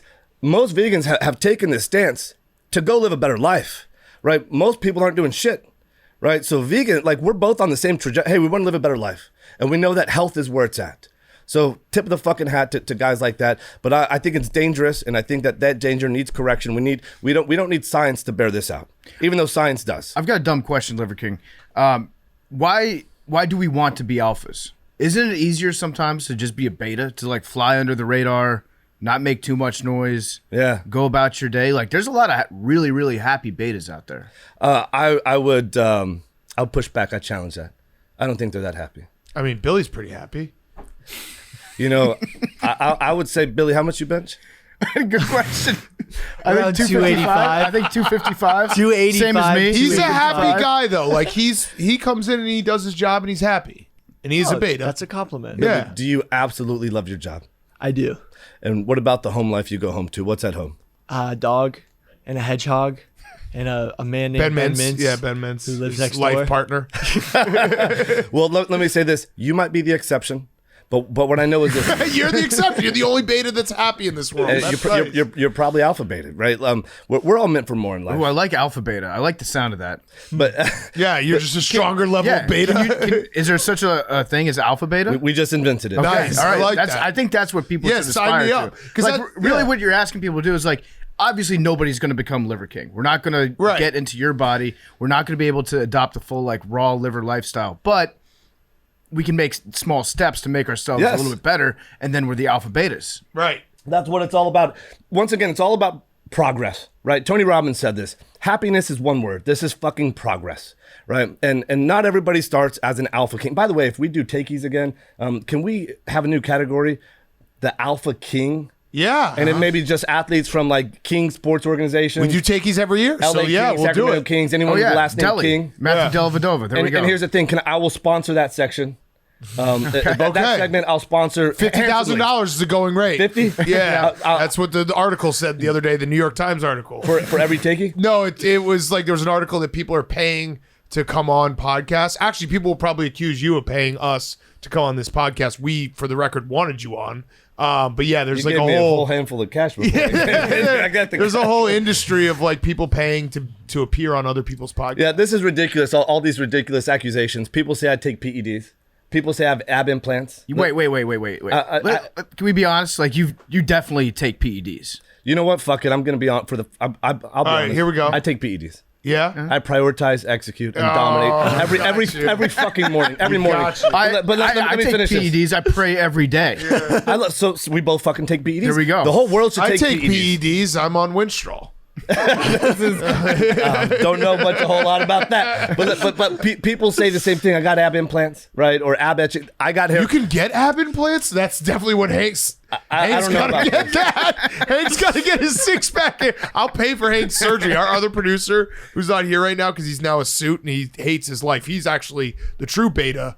Like when you say the 9-to-5 guy who goes and hates his life, that's who you're talking about, Hank. Yeah. He's convinced he can get a six pack. I think I'm going to pay for his ab implants. I'm looking at ab implants right now. They look pretty good. I might have to get Wait, it. the third image result on ab implants is you.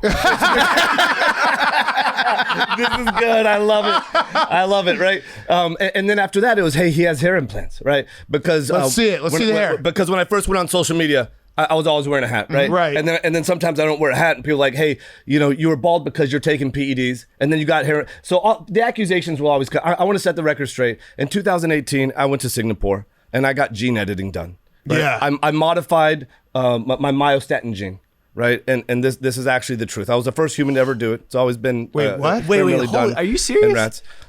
This is how these funny accusations. Oh, wait. Are you serious or no? I'm completely fucking around. Because what you did there is you made a joke, but we don't know what you're talking about except Billy. Like when you said that, I was like, what does that mean? And Billy was Gene super editing. excited. This is CRISPR, right? Like, Yeah. And so again, the ancestral tenet right now is have a little fucking fun. Yeah. Right. Let these accusations fly. You know what? You gave me $100K. I gave you $100K. To Yeah, come on the right. show. You did. You know, and then hopefully you. I'm going to actually- pay for the ab implants for Hank. That's right. When That's Hank right. has a six pack, it's like Liver King did that. And then I get a free pass on the Alpha King segment. Yes. And again, there's no bias going into this, but how much you want to bet I win the first year? Yeah. Yeah. Yeah. Wait. It would be good. Do you want to sponsor Hank's body? Yeah, you should. What's going on with that? He's so like, all right. We're in various states. PFT works out. I play basketball. Billy works out. Hank says he's going to get a six pack. Not really. We're all like, we're trying to be our primal self sometimes. But Hank is like, he's like, yeah, I'm going to get a six pack. He's been saying it for years. The reality of it is all 9 ancestral tenets signal something epigenetically so that we can express our higher, more dominant form, right? You sleep like shit, you're going to tank your hormones. Your testosterone's in half, right? If you eat like shit, you're going to tank your testosterone. If you move like shit, you're going to tank your testosterone. The fourth ancestral tenet is shield, right? If you keep your cell phone next to your dick and balls. If you wear petrochemical clothing, right? If you wear xenoestrogen-laden perfumes. This is where I get a little lost. I'm going to say what that means. It's wearing synthetic clothes, right? If you wear non-native stuff, perfumes, deodorants, shit that's not fucking native, you're going to tank your testosterone, your estrogen goes up, you have less muscle, more fat. You want to rock a fucking six-pack virtually effortlessly, 9 ancestral tenets are going to get you there. Again, people are like, hey, what's the easiest, fastest way to get a six pack? And I start laughing. Like, why's it got to be easy? Right. Why has it got to be? You know what? It's hard, but it's almost effortless if you're doing the 9 ancestral tenets. And then when you've earned it, what in life do you have that you really value that was just given to you that you haven't earned? Right? And now you can express real status, real worth, real potential. You want to fucking rock, without a tarp all the time. Hey, this is who I am, right? I'm better than you. Who's the alpha in the fucking room? Let's look around, right? And the real alpha is not the guy that expresses his highest and most dominant form physically, right? It's the real fucking king that can create and shape the exact life that he wants to live in. When you understand that process, and you can do that socially, emotionally, in relationships, as a fucking entrepreneur. You can say, I'm going to go start a new business. It's going to be $100 million a year fucking business, right? I want to do this thing with this relationship, right? That's what the most dangerous man in the room does, right? It's not the strongest guy in the room, right? Think, hey, we're going to go fucking fight, right? And that's going to make me alpha because I'm going to kick your ass. What if you get subdued? Yeah, Billy does think that. Yeah. He's young, though. Like, when you're 23, you're like, if I'm the toughest, I'm the alpha. It's like, no, you got to have the confidence is usually the alpha. Well, what it really boils down to is most younger guys, they want to fight. They think that's alpha, right? A real king is fighting for that guy. Ooh. Right? A real king unites. So we are the real kings because we're fighting to keep him employed. Yeah, you guys are the real fucking king. Every day we're giving this young buck guidance. Yeah, every day they're like, we got to get rid of Billy. We're like, no, we're not getting rid of him. So we're the real kings. Billy, we want you to grow strong into the role that we have now. Damn. We're showing you the way. I'm a king. This is totally aside. It would be really funny if you had the beard because you had like a really fat double chin. Oh. I don't know. I just thought of that. Like, if you were, because you were talking about your hair and everything, it's like Liver King actually has like a sick double chin and his face is fat. That's why he's people got ask me. This is probably a top 10 question. I don't know if that's one of your questions. What's the fucking deal with the beard? Right? And I start laughing. I'm like, what's the deal with my beard?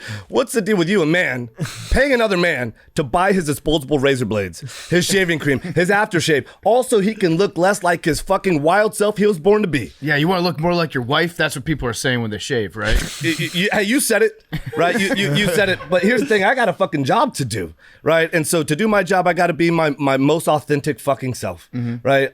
And people also accuse me of shaving my chest. They're like, hey, you don't shave your beard. But I don't fucking shave my chest. I don't shave shit. Right, once a year I fucking give the face a trim. My wife does with a machete, by the way. We got a video on it, but that's the thing, man. And you got to really trust her if she's got a machete to your neck. Yeah, man. Yeah, I do. And also, that also keeps you in line throughout the year, knowing like, hey, machete if time. I step out, she's got the machete. That's right. And queens do this off with a fucking head. Yeah. Hey, man, you betray my family. Right, I'm a real fucking nice guy. Like a king, like I always say this, whatever you say to me, they're just words, right? It's something audible, it's energy, it's a vibration going into my eardrum. My brain has to assign meaning to it. I'm bulletproof. You can't fucking insult me. My wife, on the other hand, right? You say something, you do something, it's off with a fucking head. Yeah. It's off with a fucking head. Yeah. Well, Loyalty Billy was, above all. I won't say what Billy said about the Liver Queen before this. But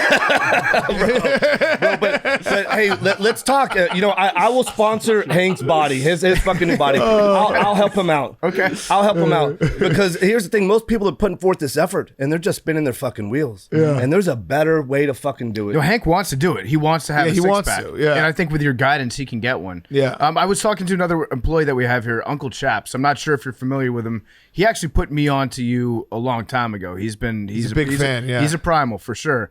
And he wanted me to ask you what your favorite testicle was, because I know that you eat a lot of testicles. Yeah. Which one tastes the best? Actually, if you could rank them, we have a scale here.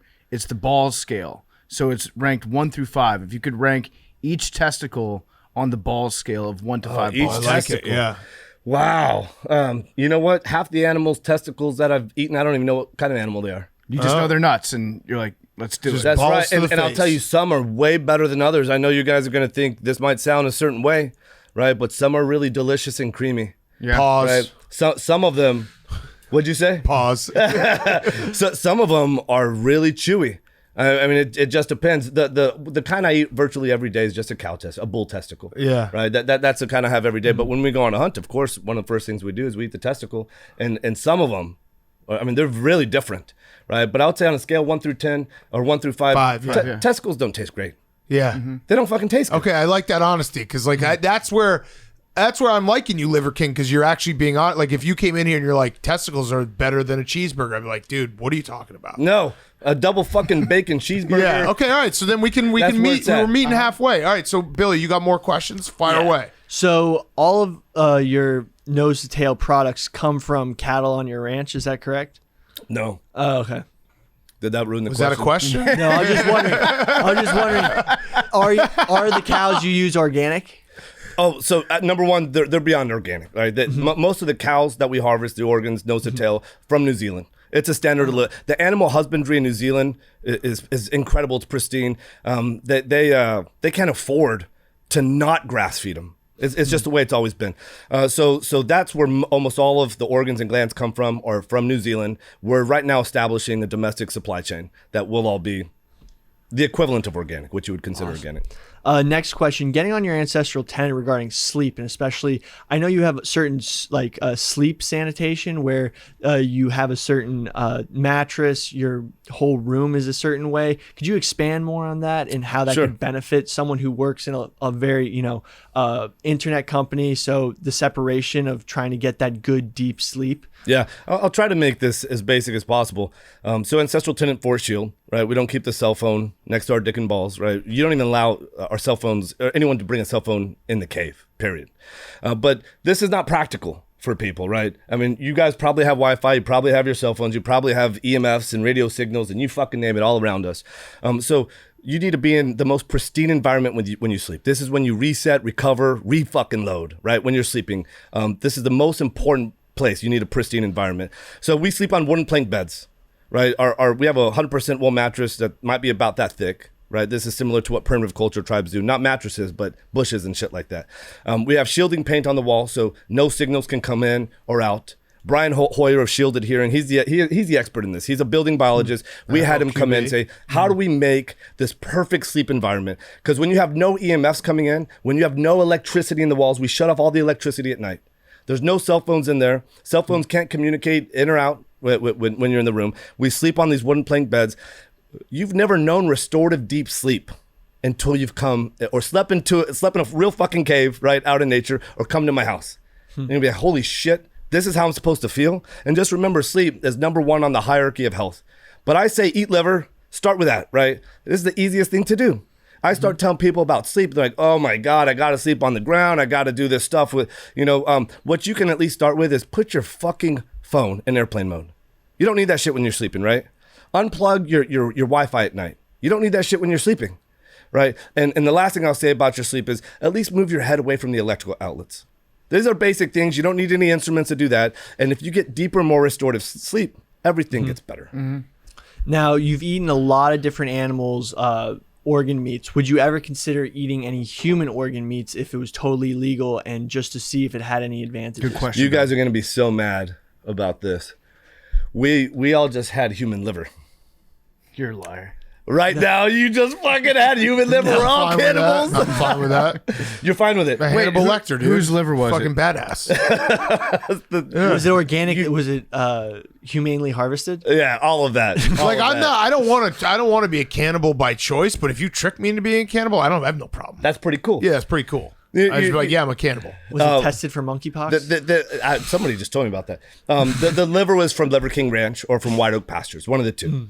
And so would I eat a human liver? You know what? If I needed to, I would. I would have no reservation of eating a human. But I mean, is that going to be a choice? Of course not. Yeah. We don't. Let's not eat human liver. We don't have to. At what point do you think you'd get to a place in life where you'd need to eat human liver? When I can't get liver from something else. So, like, if you can't get any other liver, if all of your liver supplies have run dry, then you would hunt a man. Yeah.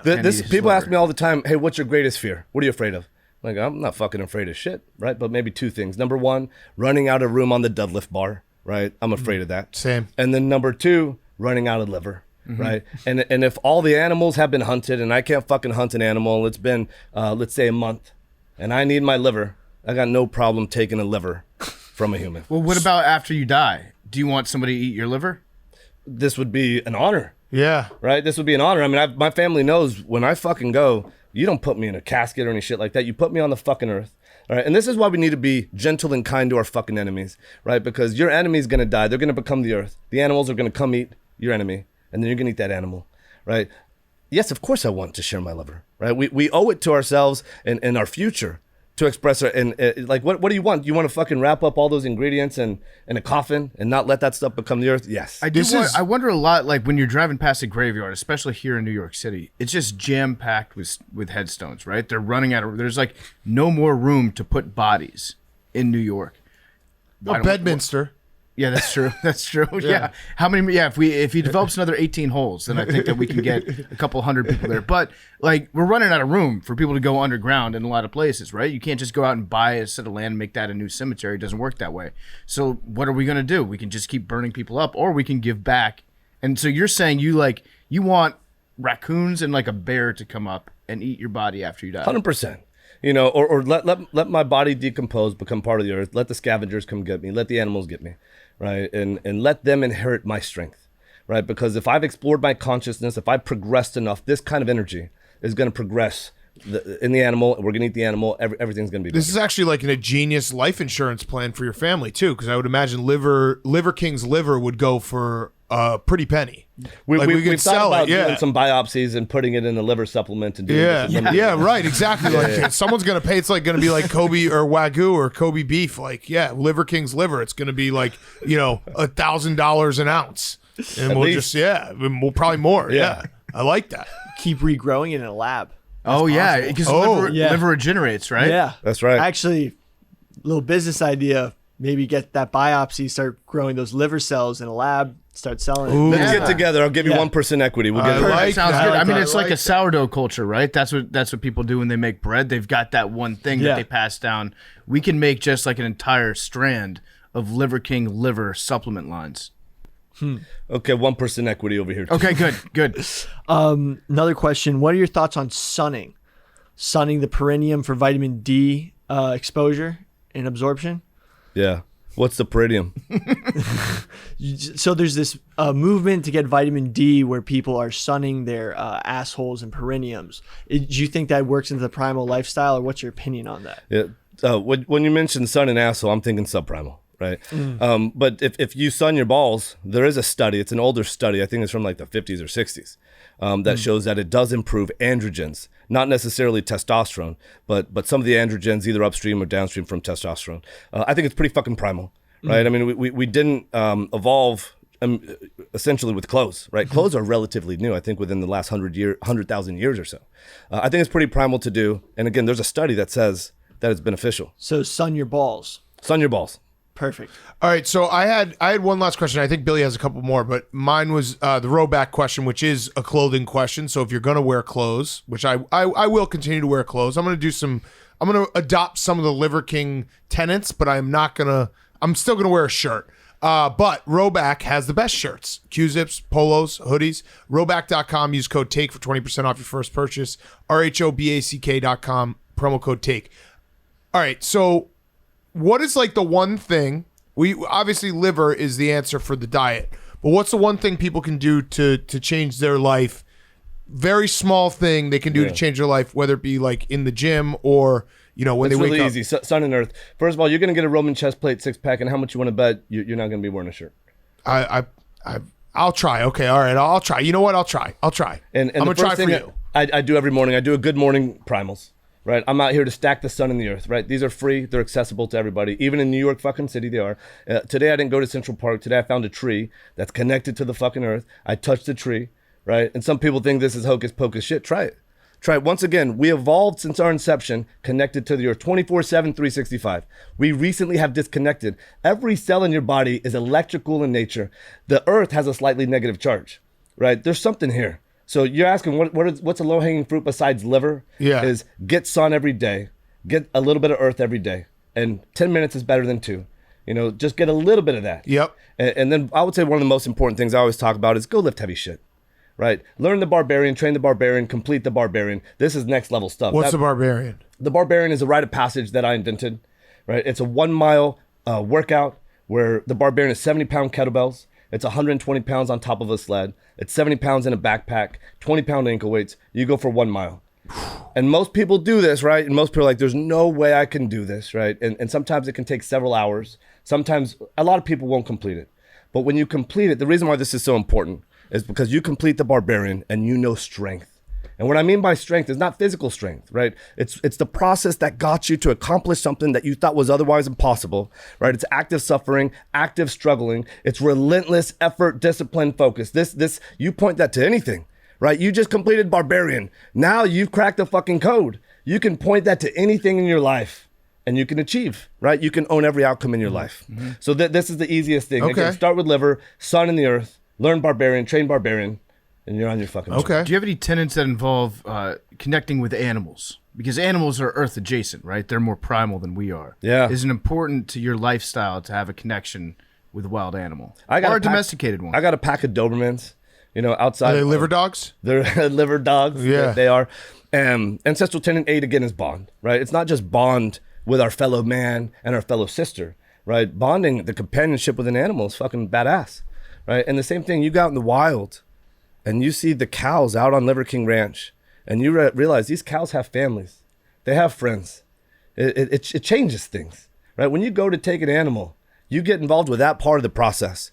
And you see, they make beds in the little forest that we have. They'll make beds and the way that they nurse their young, I'm telling you, they have friends, and you go take that animal, it changes things. You understand how connected you are. So bonding, I would say, transcends really just human bonding. It's with animals, whether they're domesticated or wild. I always feel better when I connect with an animal. If you just get that good touch in. Yeah, you just pet your dog. Yeah, if they look you in your eyes and you're like, okay, that thing sees me as I'm seeing it. There's a connection there that makes me, my day is always better after that. You got endorphins go up, dopamine goes up. You know how good it is for the animal too? Yeah. Or like if I'm in New York, I walk down the subway and there's a rat there. I give it a little head nod, it squeaks at me. Back in nature. Same type of thing. Yeah. I know you're kind of joking, but I'm that's pretty legit. Yeah. Well, no, it's good to see like an animal and have the animal see you, and the animal, like, especially with a rat, this is kind of pathetic, but sometimes if a rat sees me and it runs away, I'm like, yeah, I'm the fucking alpha here. Yeah, bitch, run away. See, little victories. Yeah. Little victories. All right, Billy, what else you got? Last question. What are your opinions on no fap? Should you jerk off? What is no fap? Is just like abstaining from jerking off. Listen, what I'll say is this. People ask me relationship questions, sex questions all the time. All I know is this.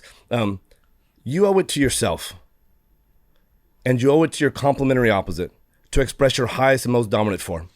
Because something happened along the way. This is really important, so give me 2 minutes to bear this out. Something happened along the way to say, hey, we can put our best foot forward. And I'm going to meet this person. Then I'm going to get comfortable, gain 20 pounds, lose 20 pounds for the wedding and the honeymoon. And then we're going to gain 5 pounds each every year in perpetuity. And then one day you wake up next to a fucking beast. This is what happens, right? And you might say you love this person because you're being nice, but you don't lust this person. You don't. They don't have any of the qualities that they had when you first met them. So you owe it to yourself to express your highest and most dominant form. Your complementary opposite will do the same, right? And so I think it's really fucking important to do that. You do that. Imagine being in a relationship where you think that your queen is a 10. Is this even a conversation about semen retention and jerking off? No. It's not even a conversation anymore because you fucking go to bed with a 10. This is the more important question. Oh. Gotcha. Billy, do you really get it? Yeah. Okay. That sounded like I'm going to run that through my Billy translator real quick. He was like, okay, I get it, but like I still want to know if I should jack off or not. Yeah, you didn't answer his question. Here's what you do: go create value in yourself. I had a mentor do this to me when I was in San Francisco with a couple of this is corporate Brian Johnson. These guys are gawking at this girl, and he like almost backhands us. And his name was Jason Ritchie. I hope he's fucking listening. And he goes, "What the fuck are y'all doing? You know, if they catch you gawking on them, if anyone else sees you, you guys look like fucking clowns. Get into the gym, go read a book, make yourself better, right? If you go create real worth, value, and esteem in yourself, right? You make yourself a 10, right? The girls that you're going to attract, the one that you're going to marry is going to be a 10, right? She's going to be the hottest girl. I get to go to sleep every fucking night. I get to have sex with a fucking 10. Right, but you got to make yourself that 10. Start with creating real value, worth, and potential in yourself. And again, this is not like some mystery. All right, it's start eating liver. It's all 9 ancestral tenets. Start eating liver, lift heavy shit, learn the barbarian, train the barbarian, complete the barbarian, and you can become a king, a self-fucking made king. Okay, Awesome. I think that wraps it up. awesome. Well, thank you, Liver King. This has been awesome. Appreciate it. I'm gonna maybe start eating some liver. Fuck it. I actually liked it. It wasn't that bad. I'm gonna adapt at least 2 of the tenets. I'm going to move forward with those. Yeah. Which two? The bond. And football. I'm going to work on bonding and then football. Yeah. So I'm going to bond with my boys watching football. I love it. And because of you guys, I think we've made an agreement here, right? You're agreeing to move forward with some of these tenets. I'm going to move forward with some of your tenets. Yeah. Right? I'm going to watch some football. Okay. I'm going to know a little bit more about this. And when we do round 2, and we're sponsoring the most alpha king. Yep. We're going to be able to catch up with one another. If you guys don't mind, I at least just want to close. You know, these 9 ancestral tenets, right? Again, people are living a life today of hurt and hate and suffer and struggle. And there's a life full of adventure and excitement to live, right? There's a simple, elegant solution. It's called ancestral living. It costs virtually nothing. It's a 9 ancestral tenets, right? That's why this is my job, to model, preach, and teach this so that people no longer have to suffer. They can start doing this today. It'll change their life tomorrow. Right, so this is why I'm just so grateful that you guys had me on the podcast, and I hope we're gonna we got to be continued. Yes, here. yes, absolutely. Yeah, you're welcome back. I think anytime. this is a positive message that you're spinning. Yes. I got 2 barbarian axes that I'm gonna give away to you guys today. Oh, hell yeah. There's Billy, 2 he has two of them. Billy. Which one did you There's think 2. you were going to get? Well, number 1, Mine I'm or gonna Big pick. Cat? Guys, I'm gonna pick who gets these 2 barbarian axes, and let me tell you what the barbarian axes represent. The barbarian axes are tokens that you get to cash in one day, right? And you say, Liver King, I got the fucking barbarian axe. You can't reproduce this axe. You'll see why when you get it. And I'm gonna have you come to Liver King Ranch, and you're gonna actually complete the barbarian. Oh, hell yes. There we go. Yep. Yeah, that was tough for Billy that he thought he was getting one of these. He said 2. Yeah, So here's the thing. I love these. I'm actually rewarding it to Billy and PFT. Oh, that's fucked up. I know. No, you know what? Give it to me. Come I'd on, li- don't do that. Don't do that. I'd like to give mine to Big Cat. Yeah, why Yeah. didn't I not earn one? I would. No, Big Cat. Here's the you thing. get mine. There's 2, and that's such a nice thing that you're doing. Yeah. That you should get both of them now. Okay, Oh, yes, okay, that's good. all right, yeah. You're gonna get both of them, and then I you just can don't give want. them. You can give it to anyone, but Okay. don't give it to Billy. He'll fucking kill us. No, I get both of them because I proved that I was the one that would give mine away. Yeah. It's like the riddle of Solomon, right? It's kind of like my first class ticket That's that I exactly gave it to him. what I was trying to I do. gave Tell a you- first class ticket to him yesterday. I gave it to the troops. Yeah, I'm sitting coach. This is what this is. Yeah. A man needs to be a weapon, right? But a man needs to be a weapon of strength. Man needs to be a weapon of courage, but he also needs to be benevolent. You just showed me how benevolent you are. Thank You're you. going to get the 2 barbarian axes. Thank you. One day you're going to cash this in to come do barbarian, and I'm going to pay for everything, Oh, thank you so much. and it's going to be a rite of passage. I'm going to give this to Batgirl. So here we go. Batgirl's going to get it right there. I'm gonna give mine to Hank. Is he here right now? Yeah. Oh, he's not. No, actually, you know what? I'm going to give it to the true alpha in the room, Jake Marsh. Jake Marsh deserves this. So can you give that to Jake Here we Marsh? go, here we He go. is the true alpha in the room. He deserves it. He hasn't even spoken in this podcast, but I don't know if you sense the energy, but that guy runs the whole thing. Well, you know. Yeah. Yeah. You guys just grateful as hell that you guys had me here. I know that this is part 1, and this will be to be continued. Yes. So thank you again for having me on the podcast. This was a fucking blast. Awesome. Thank you so much, Liver King. Appreciate it. And I don't know if you're going to edit any of this, but I always end the same way. I say Liver King out. So you got to still be recording. You can edit everything. Yeah, you I can just say fucking Liver King said right out. now. Yeah. Liver King out. The Liver King was brought to you by Pardon My Cheesesteak. It's a delivery and pickup only restaurant brand bringing you craveable cheesesteaks and loaded fries. I just had a Chipotle cheesesteak for dinner. It was delicious. Same. Had some fries, put some hot peppers on there. Delicious. Ultimate cheesesteak move.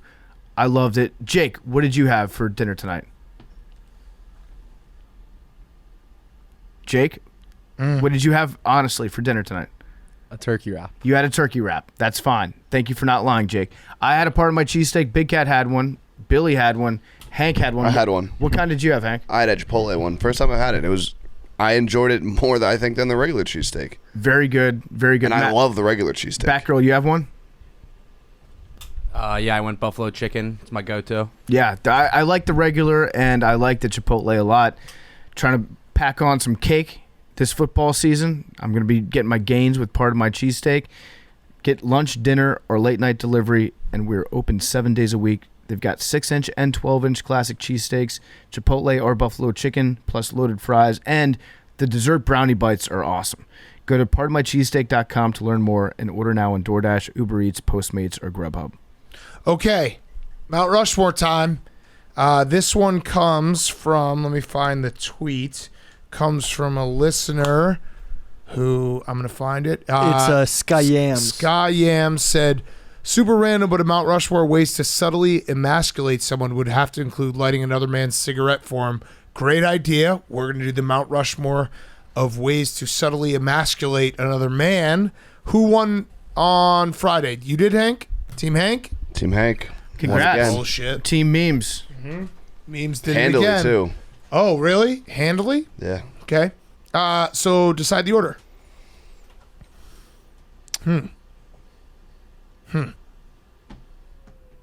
Yeah. Hank is subtly emasculating himself. He completely is. He's in his own head. You guys go. Oh. Yeah? First. Ah, okay. he totally emasculated Yeah, himself. you I just just bent- power stared him to let us go first. Hank bent the knee. Yeah. No, I don't. You're a bitch. No, I just know you guys have bad answers. Like, I'm not worried about you Okay. guys having good Okay. Yeah, all right. answers, so I don't have to worry about you stealing ours because you're not on the brain level that we're at. Okay. In Okay. order All right. to take ours. Cool. Big Cat, do you want to go first? If you take our first one, then I will be which- extremely emasculated. No pressure. I really. What do you want to go with first, PFT? We got a lot of good ones here. Almost too many. That's what I'm concerned about, is too many good ones. I mean, Do you wanna do that one? You can think Yeah, all day. Because I think he might. Okay. Calling someone buddy or pal. Buddying them. Total emasculation. Mm-hmm. When you just drop the pal or the buddy, just like, okay, buddy. Yeah, it's just the worst. And it's very like, you can't really get mad because it is subtle enough, but dropping a buddy or a pal, like Stephen Shea does it, and it drives me absolutely insane. What do you think about that one, bud? Yeah. You got a pick, pal? Yeah, it's fine. It's a fine pick. Oh, you don't like it? It's all right. Okay, buddy. It's okay. Okay. Yeah. Our Whoa, you're going second? Yeah. You never said it. Well, we're going second. Okay. Billy and Jake are going third. Good pick, pal. Thanks, bud.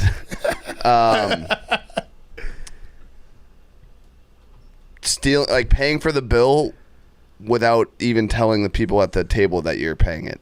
So when the waiter comes over, he just hands you. He's like, "All right, you guys are all set." Yeah, it's a power move. Mm-hmm. Good power move. It's more of a power move, but that's good. It's a good one. Well, it's emasculating if you're, if we're at dinner and all of a sudden Free dinner. the waiter came over, it's like you're all set. You guys would feel emasculated.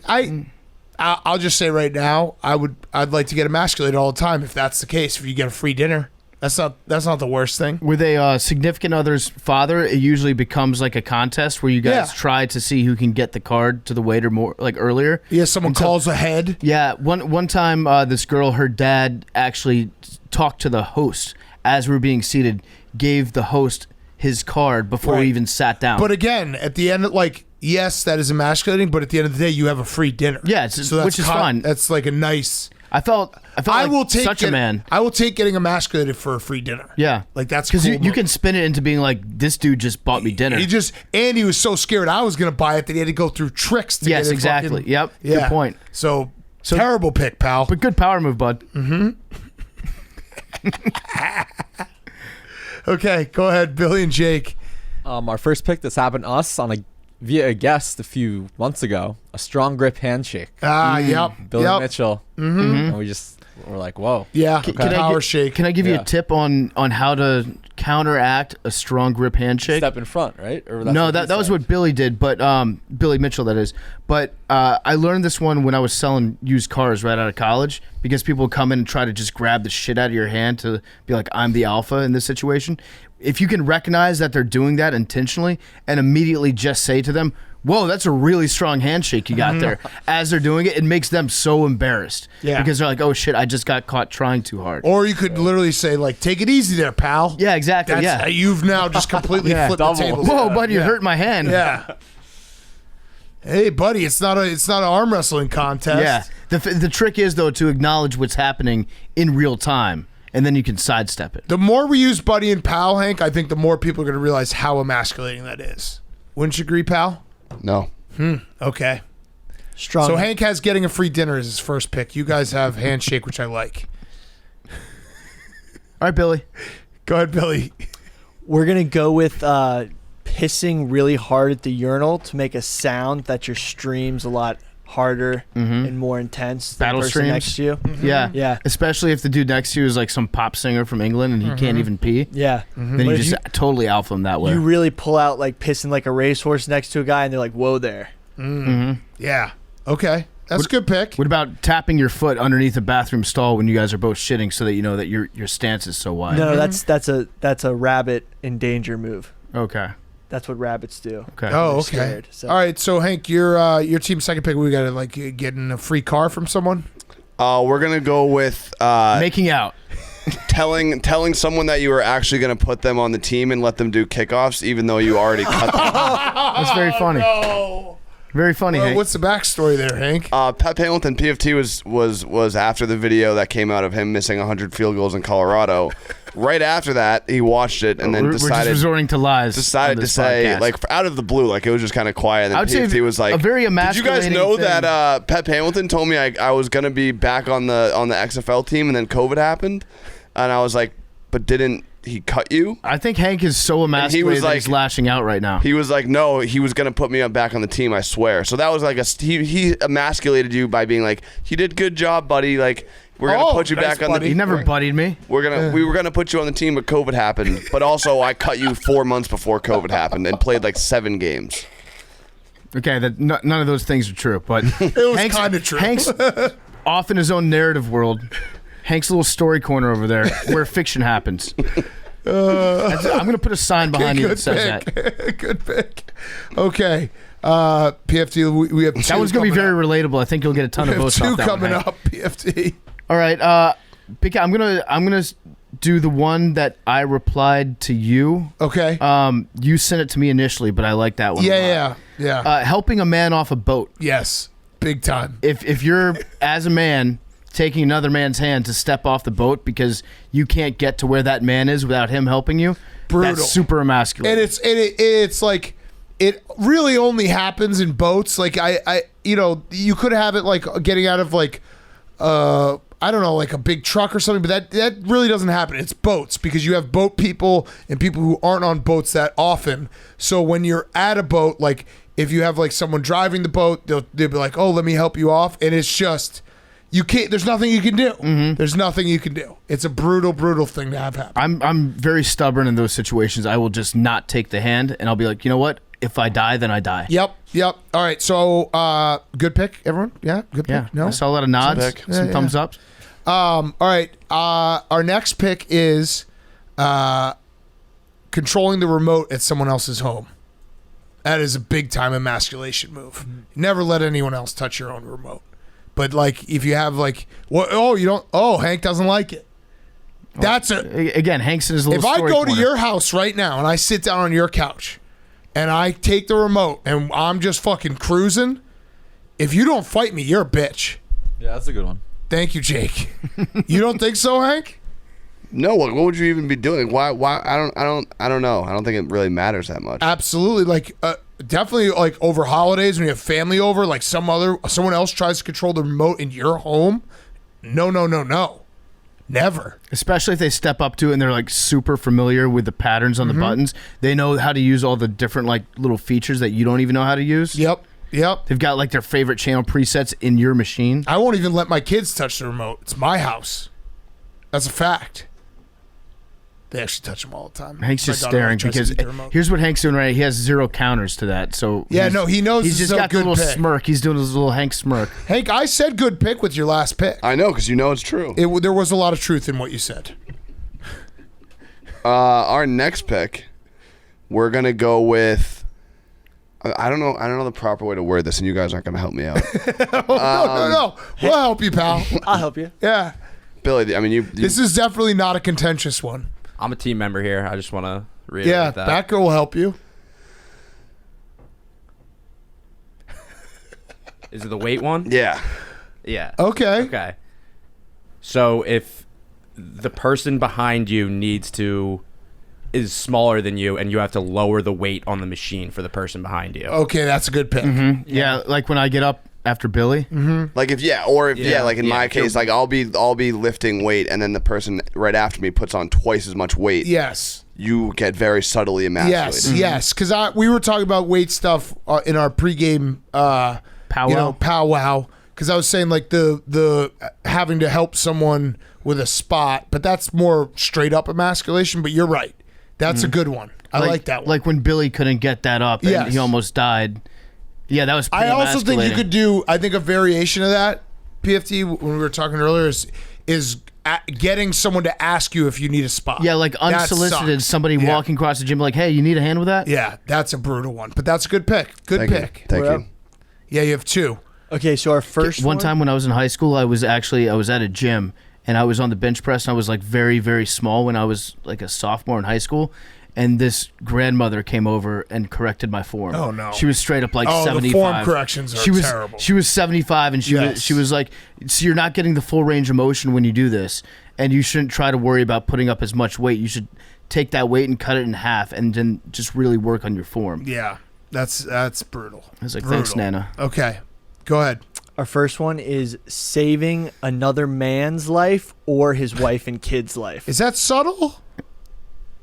That seems pretty serious. Saving, I kind So of like one time- firefighters. I kind of No, want to one agree with time- Billy that like if a man saves your family's life instead of you, But that doesn't seem subtle. If we're doing the subtle part of it, that doesn't seem super subtle. One time, this dude, I was at a boat link up, and when the two boats, one guy fell between two boats, and I saved his life, and now he's kind of my bitch. Right, but that was it subtle? I made it look really smooth. did you Okay. give him mouth to mouth? No, I'll let it stick. I was only talking about because you're right. What you're talking about is correct, but the subtle part, I don't know. Yeah. All right, it sticks. That's fine. Or like Heimlich, like giving another person like another man the Heimlich. Again, that feels not like I think you'd remember if you were dying and someone saves your life. Okay, here's another pick. No, that That's our one's second fine. pick. It can play. I was just asking the subtle part. You're out at the bar and you buy someone's girlfriend a drink. Yeah, with him there. Yeah. Yeah. Like you're in a crew and he's That's a in good one. he's somewhere else and you just You sit buy like there a for- round for it. Yeah. Yeah, you're like, sorry you're dating a poor guy. Yeah. That's a good one. Billy, do you want to stick with yours? I'm just saying the subtle part might not be there. Because like when PFT and I were talking, like we were just talking about the weight stuff, he was saying it wasn't subtle if you have to go take the bench off someone's Rescue chest. somebody, yeah. It's just straight up embarrassment. So at that we point. took that off our list because of the subtle part. But if you want to have the one that Okay. we took off our Okay, list, okay. I guess that's okay. Okay. Yeah. Well, okay, I'm allowed to change it. Yeah, but Yeah. Changing? No, you don't. You guys want me to change it because you know it'll win. listen, pal, you can Billy, do whatever No, you don't want. buddy pal me. Did you hear what we just said? We had I when we were texting and deciding what to do, one of the ones that I thought of was like having to take the bar off of someone's chest at the gym because they have too much weight on. And PFT correctly pointed out, he's like, that's not really subtle. And I was like, you're right. I kind of feel like you guys are trying to emasculate me by making We me are. change, and then your next pick's gonna be making a person change their mind. Mm-hmm. So we're not gonna change. Okay. Wow, Billy's really talked himself into Making a someone vast debate. web. Yeah. Or are you convincing me to make a bad pick? I know the term rent-free gets thrown around a lot, but I think it's safe to say me and Big Cat have not paid a rent check in months inside that head of yours. Mhm. So what's your final answer here? We're gonna go with changing What a another man. bitch! He fucking changed his mind. I didn't change my mind. Oh yeah, you did. Well, I just want to be fair with the No, game. go ahead. It's not subtle. No, go Save ahead. another man. That was not the plan. Go ahead. What's your pick? Fuck. He really put himself in a corner. Whatever. Do you want me to do mine? No. Changing another man's tire. Okay. Good pick. Good pick. Yeah, we That's a had that good on our pick. list too. Yes, that is a good pick. That is. I had that on the list. Good pick. I can't believe we made this guy. Fucking pal. Well, You guys pay- you pay- I think maybe the best part was we gave him permission to let us change his mind. Yes. Fuck. That's a good pick. Good pick. All right. Hank. We're gonna go with lighting another man's cigarette for him. Come on. That was from the tweet that That's we got. from the tweet. Did anyone else take it? No, No, but you like, can- you that's- can have it, but I that's mean, fine. Yeah, that's So like should we make a very- different column for this guy? Yeah, probably. Yeah, it's very unoriginal. Well, no, just Hank is acquiring more people on his team. Yeah. No, I mean, I guess I didn't realize there was stipulations. No, I you- mean, you can do it. You know, you're right. Like I assumed that like no one was going to pick that because that was the reference point. So Scott Well, then Yams I is would team say that I 4? just subtly emasculated you by doing something when you assumed it wasn't going to happen. Okay. All right. So yeah. So put him on the team. He's on their team. Sky Yams. Yeah. So you have 5 people on your team now. 6. How many people do you need? We'll get you some. I mean, more. you guys are the ones that couldn't fucking handle doing solo teams this year, so Wow. you're the ones that You're needed not teams mad. in the first place. Do you want to do that? As our last, Hank's mad. you want to do that as our last pick? Which one? The last one you The said. last one I sent? Yeah. Okay, so the last one This is after, that we've got. PFT got fucking salty. And my second pick. I'm literally not. So there's nothing more irritating actually than like being told that you're mad about something that you're not, and then your whole little world around you is like people are like, look how mad you are, look how mad you are when you're not actually mad. like So you might be a therefore, our little last mad. pick is telling someone that they're mad. Yes. Yes. It is very Yeah, emasculating. Hank's mad right now. Just be like, you can't control your emotions. You're mad. Hank's an angry little ball of hate right now. Oh man, that was a good Mount Rushmore. What did we miss? Anything else we missed? I was trying to think of like Jake Marsh ones, but I feel like those are just straight up emasculations. Oh yeah, yeah. Like I wrote down a few and then I was like, nope, that was just actually emasculating. Nope, that was actually emasculating. Yep. Nope, that was actually emasculating. I had There's no subtlety to his game. giving directions to another man who's lost. If like a guy asks for directions and you know exactly where he has to go. Yep. Directing traffic. What do you mean? That was one that Like you're in a kibosh. parking garage and you. Oh, helping another person park. Yeah. Yeah, Oh, yeah. yes, Yes, you're like- that's yes, a good one. You're like, wait, don't Wow. go anywhere. Yes, so that's you're a very just good one. getting out. And Hank should have becoming picked that traffic one instead. Traffic cop. Billy didn't like that one. Patting someone on the top I of the thought head. you were like literally like a police officer No. directing traffic. That's a good one. That's Helping a good someone one. park is a big miss on Yeah. all of our parts. Yeah. I had giving your seat to a lady in front of another man who's also sitting. Mm-hmm. That's a great way because a really good that one. guy's thinking to himself the entire time, wow, I'm a piece of shit. Yep. And the lady is thinking, wow, this guy's a piece of shit. I like the guy that gave me a seat. Yep. That's a big one. Paying another man's salary. Being a boss, Yeah. owning Okay. a company. Emasculates the person who gets the salary. Oh, okay. So having your Yeah. salary paid by someone You're basically else. fin-doming a dude. You're so fin doming. Okay. Who pays your salary, Billy? You guys. Yeah, that's right, pal. Calling a small person big guy, or calling a big person slim. I feel like the big guy's kind of similar to your first pick. Yeah. Same kind. Yeah, a little bit. I had also driving another man's car while he's in it. Just being like, you know what, let me drive. Like I And- know the roads better or something. Unless they've had a few too many and they're then being it's responsible. Yes. Yeah. Yes. A waiter who memorizes the order. Yeah, that's that's a good power great move. one. Damn, I just thought of that. And then so. somebody Fuck. asks the waiter, like, are you going to write this down? The And they waiter's get like, it nope. right, and But if they get it wrong, if that's they get it a wrong, risk. then it's completely the opposite. But yeah, Yeah. if they get it right, because everyone always doubts the waiters that do that. Right. Let's see. Uh, Helping another man's get his luggage out of the top compartment on an airplane. Just having to jump on the seat to get your luggage Get out out of the there. stall. doing any chore for another man in their own house. I was Yeah. about to say that fixing So- stuff in someone else's house. Yeah, like plowing or shoveling someone else's driveway without them asking for it in the first place. Or like trimming their weeds in the front yard if you have your weed whacker out, not asking them, taking care of it for them. It's like it's a subtle implication that you're not able to provide for your own lawn. Along those same lines, if you go into somebody's house and you see a full trash can and you don't even throw anything away, but you notice that it's full and you bag it up and take out their trash for them, implying they keep a dirty house is another emasculated one. Yep. What else we got? Hank, you got any others? You seem like you get emasculated a lot. Yeah, but not subtly. Oh, I this one. Let's debate this one.